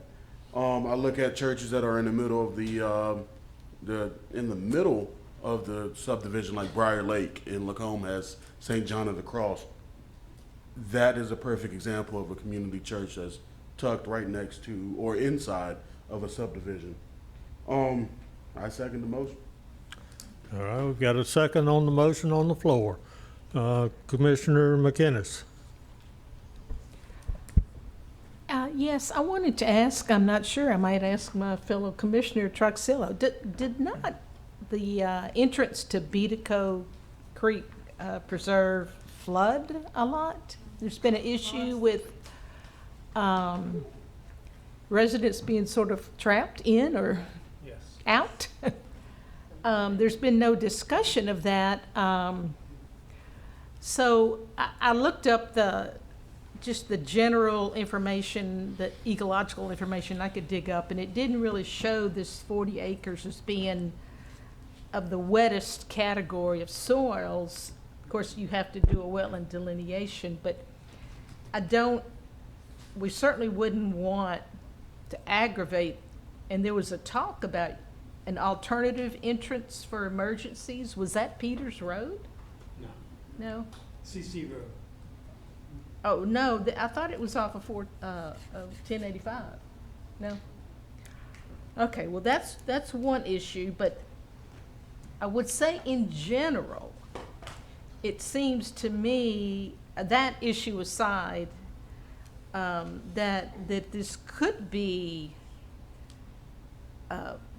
mitigated for the impacts that it could have. For one, if you really do not intend to grow beyond the 12 to 15 acre footprint, put a conservation easement on all the rest. And then it's held, it's legally bound, and it can't be developed. That would comfort the neighbors. And if you put the church in the middle, or at least leave enough where you could have trees all around, you're taking care of the neighbors across the street that don't want to look at parked cars and a building. So that solves two issues. You've already said you're not going to improve all of Peters Road. That solves a third issue. I don't know how to address the curve in the road. That is an issue. That's a different sort of engineer that I'm not, but it seems that this is a better option than what it's currently zoned. I think that's where I was going. If we can resolve the flooding of the entrance, you guarantee of a small footprint, and you really have to consider the best access that's safe for everyone. It may not be Peters Road. Maybe it's further out. Y'all have already been heard. I'm sorry, I just had a question about that. Maybe you move the road to where it's not in the certain point of the curve that's the most dangerous, if you can have a different entrance. So I haven't really heard anything that can't mostly be mitigated. If you keep it to 15 acres max, that leaves I think 7 more acres than the required 50%. Make sure you keep the most floodplain you can for East Beatico Creek, and keep as many trees as you can on the remainder that's not cleared. And I think the fact that you are going to have most of your traffic on Sundays. There's not going to be as many people hurrying to get to work on Sunday. Of course, you do have the schools, but it just seems it's a better option than if you agree to dedicate beyond the 15 acres in an easement with a third party, not with the parish. I respect the parish has easements, but annual monitoring is really critical, and I think that people would have a greater comfort level if it was a third party overseeing that easement. So that's my comments. Commissioner Horn. I have a question for the parishioners by show of hands. How many parishioners live in Beatico? Okay, that's my only question. All right, Commissioner Crawford. I have a question for staff. On our map here, it looks like the cutout piece of the property has a PF1 in front of it existing. Is there a PF1 existing right now? That's correct. And is there anything there, or is it just designated PF1? Do we know?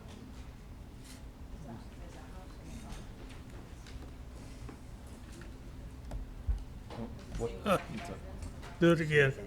I'm sorry, what is it? There is a single-family residence on the property. Okay, so it's a single-family residence, but it's zoned PF1. Okay, just curious. That's all, thank you. Commissioner Seeger.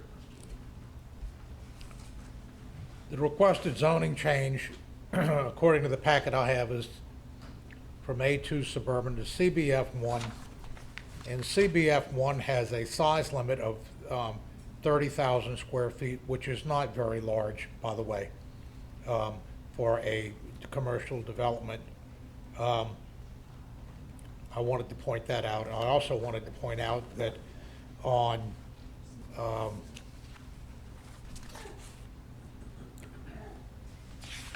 excuse me while I look for a date. At the zoning meeting on Tuesday, February 6th, this commission voted unanimously -1 to approve a similar development on a 2-lane highway, because we thought that 2-lane highways are in fact where developments needed to be. This particular one was a HC2 that we talked about on that night. So I leave you with, if we're going to do it, if that's what the opinion that we're going to have, then we should follow that opinion with all of our decisions. By the way, I was the only dissenting vote on that particular development. Call for a vote.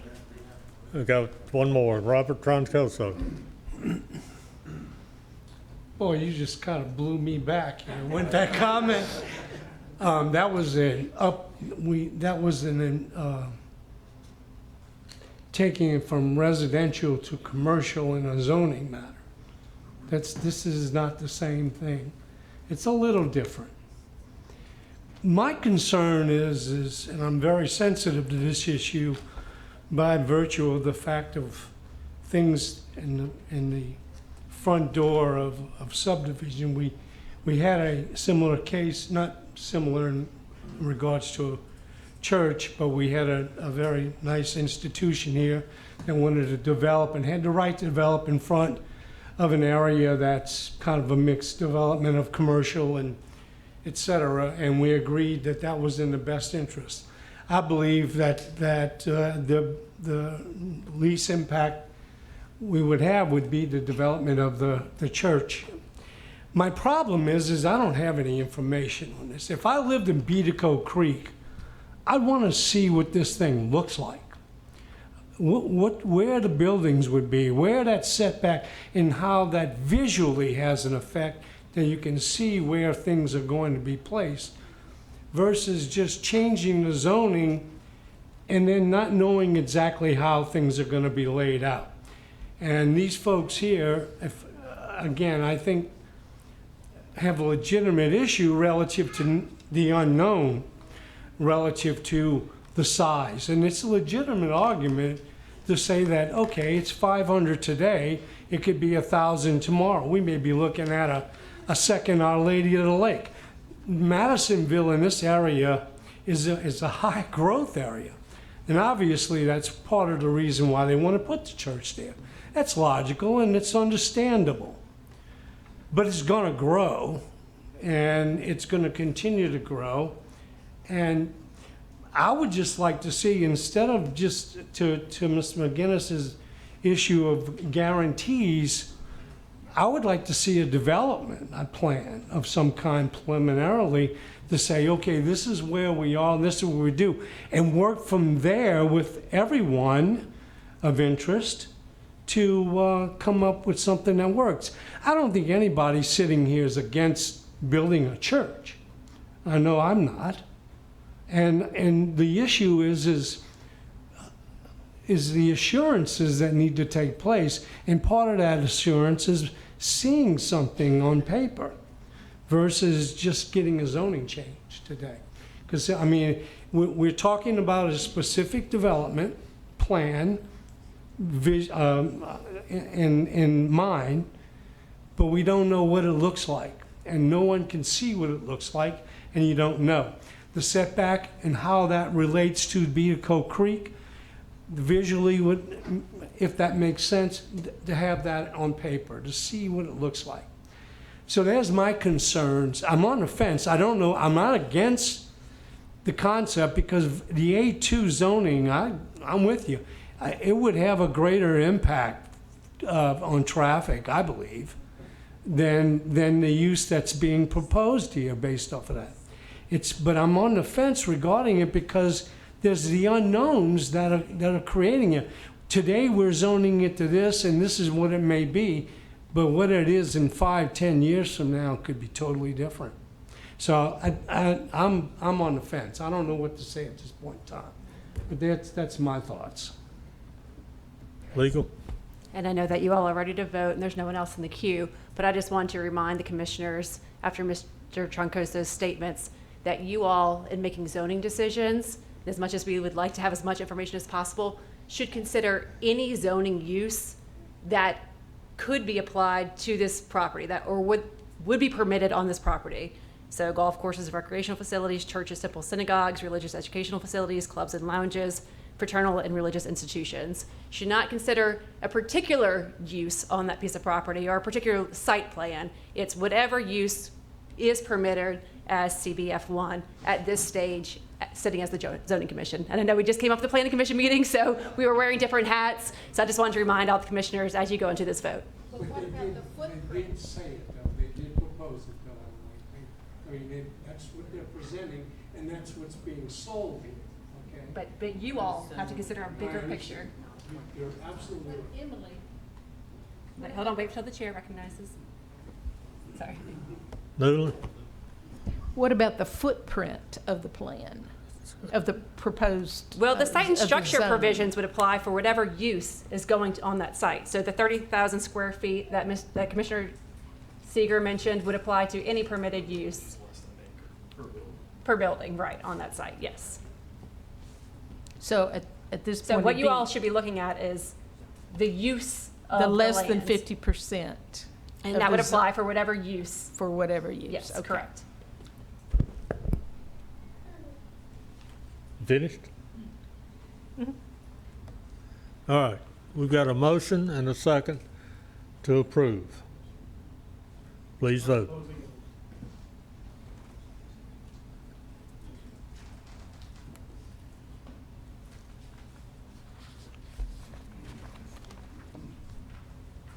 A motion to approve carries. Thank you. All right, You want to give it a second to clear the room? yeah, we'll take a quick break. If y'all want to stay, great. If you want to leave, okay.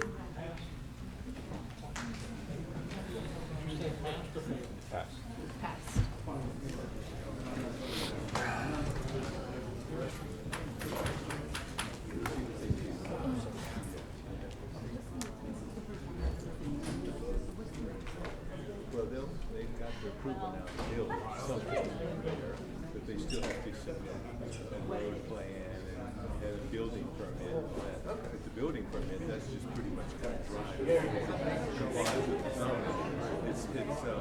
They'll look at maybe the flooding and that sort of thing. But that was a really good idea. But nobody did. Yeah,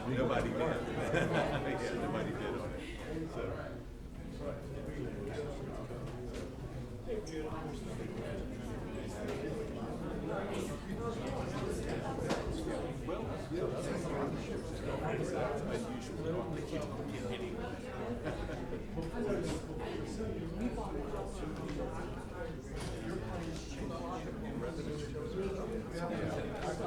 Right. Yeah. About 1 acre free thing. Yeah, I know what you mean. Nice. The first property.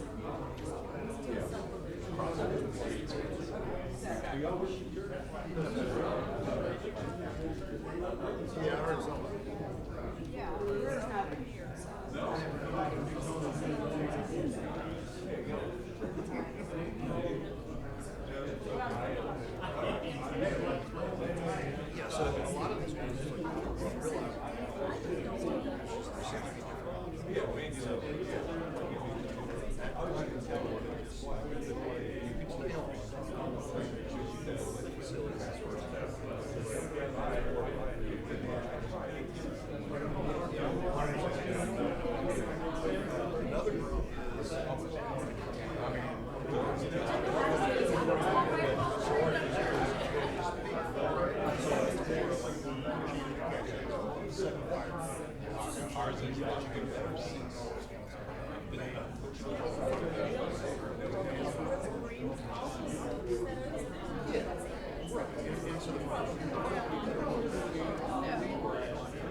Because, and she mentioned it, and I failed to mention it. Yes, one way in and out of our neighborhood. Clear out. Beaver Creek. You're welcome to stay. Conversation coming up. I'm ready to go. Me too.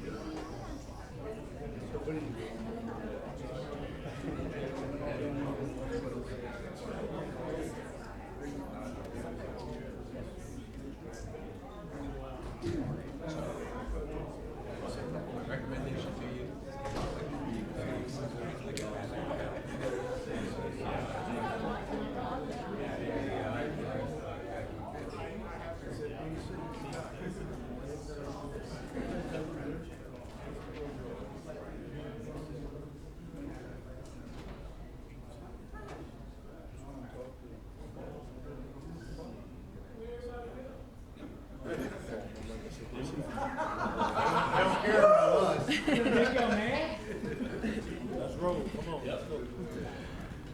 All right, we're going to get going again, and next item is item 6, 2024-3696-ZC. Existing zoning is NC4, Neighborhood Institutional District. Proposed zoning is HC2, Highway Commercial District, Location, parcel located on the north side of Louisiana Highway 36, east of Bullard Street, Covington, Ward 3, District 2. It's .64 acres. Petitioner is Craig Page. Owner is Optimized Solutions LLC, Craig Page. Council District 2. Staff? The subject property is currently developed with a warehouse. The purpose of the existing NC4 Neighborhood Institutional District is to provide for the location of neighborhood level commercial that results in a large influx of customers or clientele at a specific time. The purpose of the proposed HC2 Highway Commercial District is to provide for the location of moderately scaled, more intense retail, office, and service uses. Per the petitioner's application, the request is in order to establish an office warehouse on the existing property. It should be noted that the subject property is also within the vicinity of a parish lateral, which could be subject to the following requirements from the Department of Engineering, which include no structures within 20 foot from top of bank on each side of the lateral.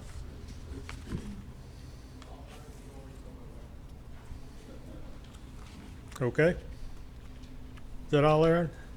That's it. Okay. Good evening, sir. Yes, sir. I'm Craig Page with Optimize. We purchased the building. It was an existing commercial facility. I think they were operating a moving company out of it at the time, and it looked like previous to that, maybe an automotive shop of some sort. There's a car lift in there. I had actually came to request some information about zoning, or really about cutting trees, what we could do or couldn't do, and found out at the time that the property was not zoned properly for our intended use. And so I've submitted the request, and here we are. We own, basically, we're a home standby generator installation company. The work we do is in people's homes. The intended use of the facility is our North Shore office.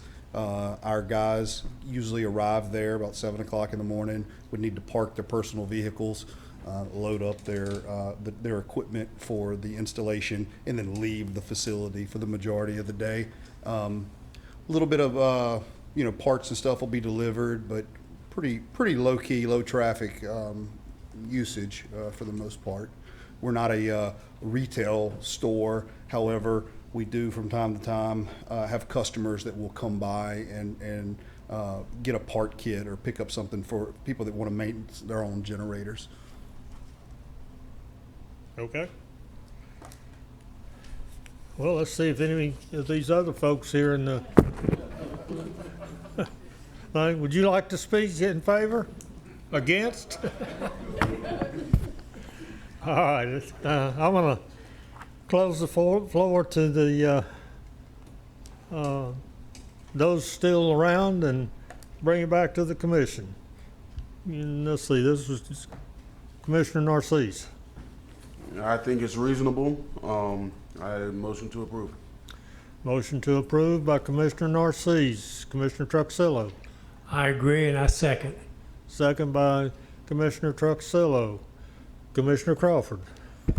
I just have one question for staff. What's the I-1 across the street? That's a large I-1 parcel. Do we know what, or can anyone tell us what that is? I can tell you in one quick second. Okay. I'm just curious. I don't have a problem with it. It's the former DOTD facility. Oh, okay. All right, fine. Thank you. Okay, we have a motion and a second to approve. Please vote.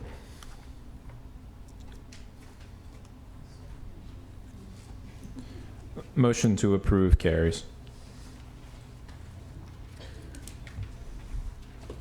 All right, item 7. Case is 2024-3705 ZC. Existing zoning is A1 Suburban District. Proposed zoning is A2 Suburban District and MHO Manufactured Housing Overlay. Location, parcel located on the southeast side of McGee Road, east of Louisiana Highway 1077, Covington, Ward 1, District 3. It's 1 acre. Petitioner is Monica Wright, and the owner is Mary Wright. It's Council District 3. Staff? The subject property is currently developed with a legal non-conforming mobile home and consists of 3.05 acres, although the request is for 1 acre. The request is to rezone the property to A2 and MHO, which would allow the applicant to place a single additional mobile home on the property. All right. Hello, I'm Monica White. So basically, there's some property on McGee, well, my family property on McGee Road. My mom granted Get a a little bit 1 acre lot. Get a little bit closer to the mic. A 1 acre lot. There's a mobile home there already, but it's going to be a replacement home. So just one mobile home for my family. It's not a forever home because I would like to build a home there, but that's just something temporary. Okay, so the existing one is going to be removed? Correct. And replaced with a new one? Correct. Okay. All right. Let's see if we got any folks that are popping up in my queue. Jeez and Pete. All right, we got Jason Horn. I'd like to make a motion to approve. Motion by Jason to approve. Let's see. Narcisse. I second. Narcisse, second. Okay, we got Newland. I guess you know what's about to happen to the south of your 1 acre, the major subdivision, Providence Park? No? No. When you turn north on 1077 at Goodby, in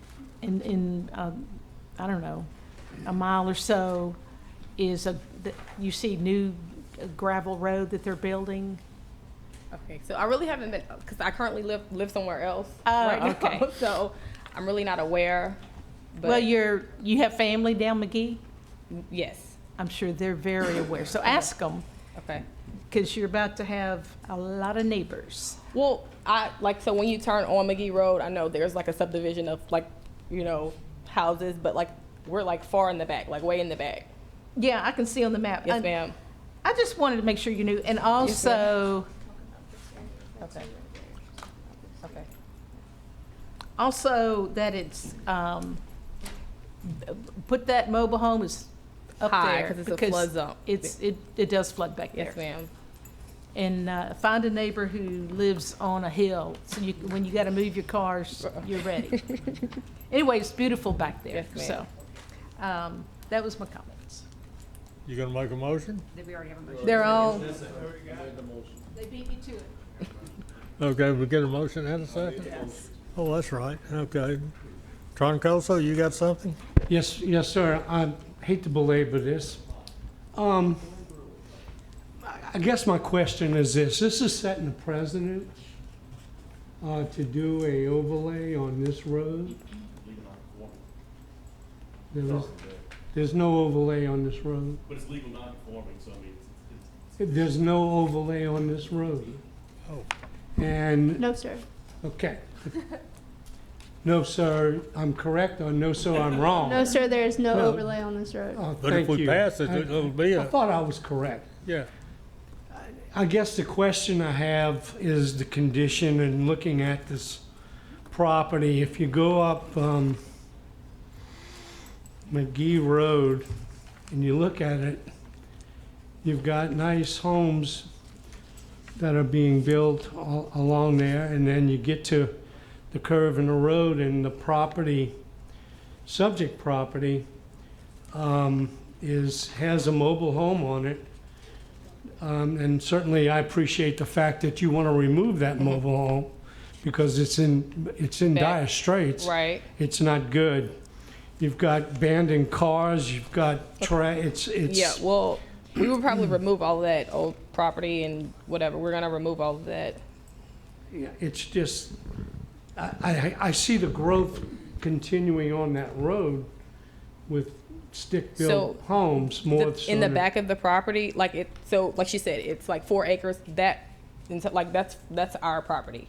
There's, I mean, Right, you get what- Yeah, I understand. I just, my only concern is,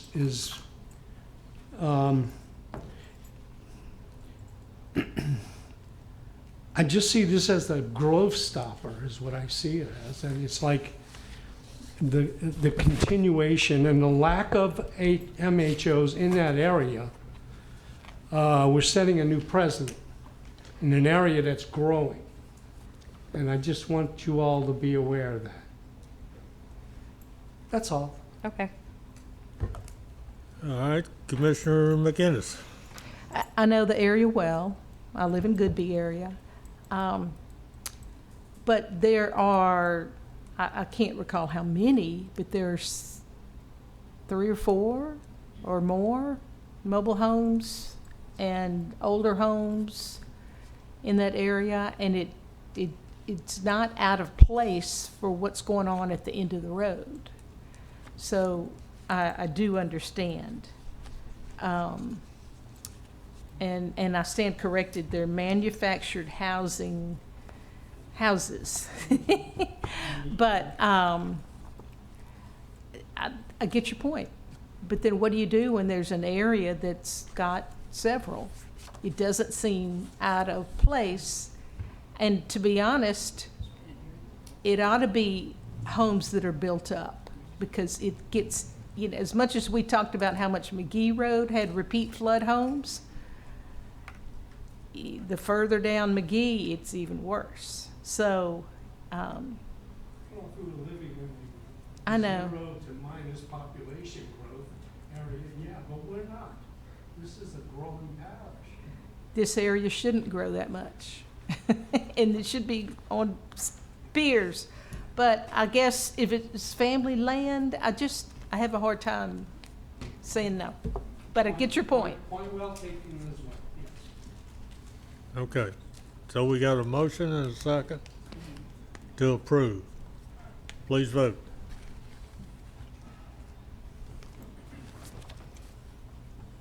The motion to approve carries. Thank y'all for hanging Thank around y'all. this Y'all have a long. nice night. I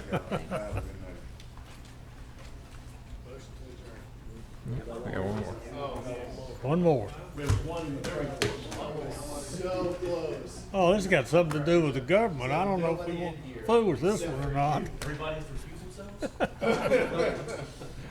All right, this is item 8, zoning case ZC 06-10-100, major amendment to a PUD, Plan Unit Development Overlay, Ward 4, District 11, parcel located at the end of Coop Drive, west of Louisiana Highway 59, Mandeville. It's 25.58 acres. Petitioner St. Tammany Parish Government, and the owner St. Tammany Parish Government. Staff?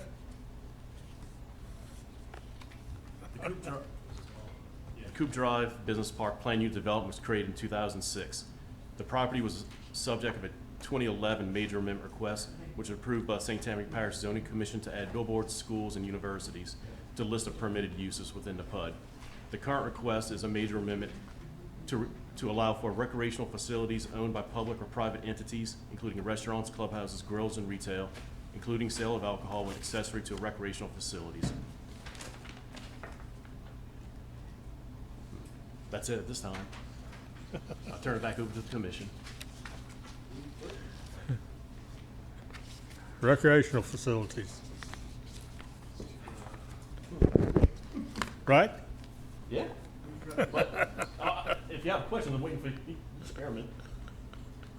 Commissioner Seeger. I have a question for you. Yes. How is this going to impact traffic and drainage? And then I would like to know, is this going to be an indoor amphitheater because of our climate here, so that we can cool it and get shelter from the storm? Or is this going to be an open air, drowning and sweating? So I hope to have a lot of traffic here on the weekends, that we can have like a trailhead. So I hope the traffic does increase at what point in time, we can get this up and going. I've never heard that before in one of these meetings. So I think it would be a great community asset to bring up, all the traffic here on Coop Drive on the weekend. Use them about 59 and make sure the state gets on it.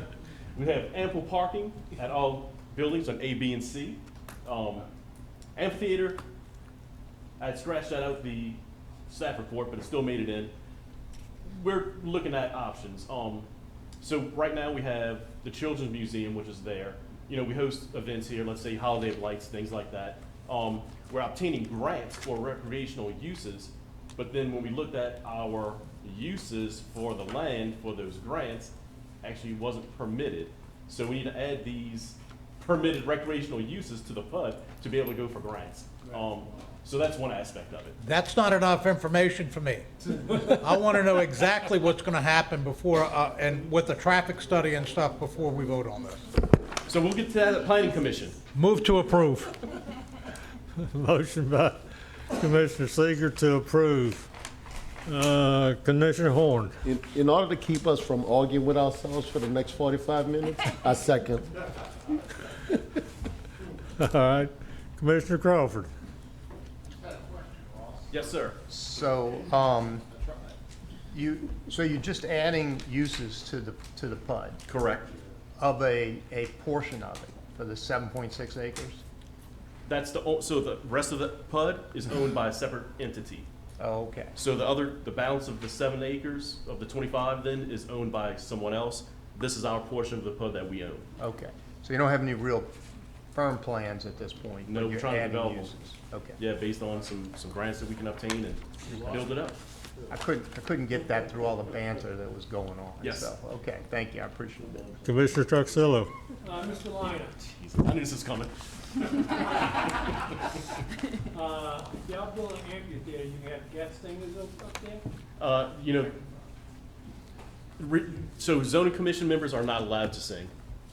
If it helps me get a yes vote. But we'll make an exception for you. Truxillo gets $5 an hour to sing and $10 not to. That's one way to put it. All right, we got a motion and a second to approve. Please vote. Oh, this is yours, ain't it? Motion to approve carries. Okay, big dog. See you on the 12th. All right, we don't have any new business, old business. Do I hear an adjournment?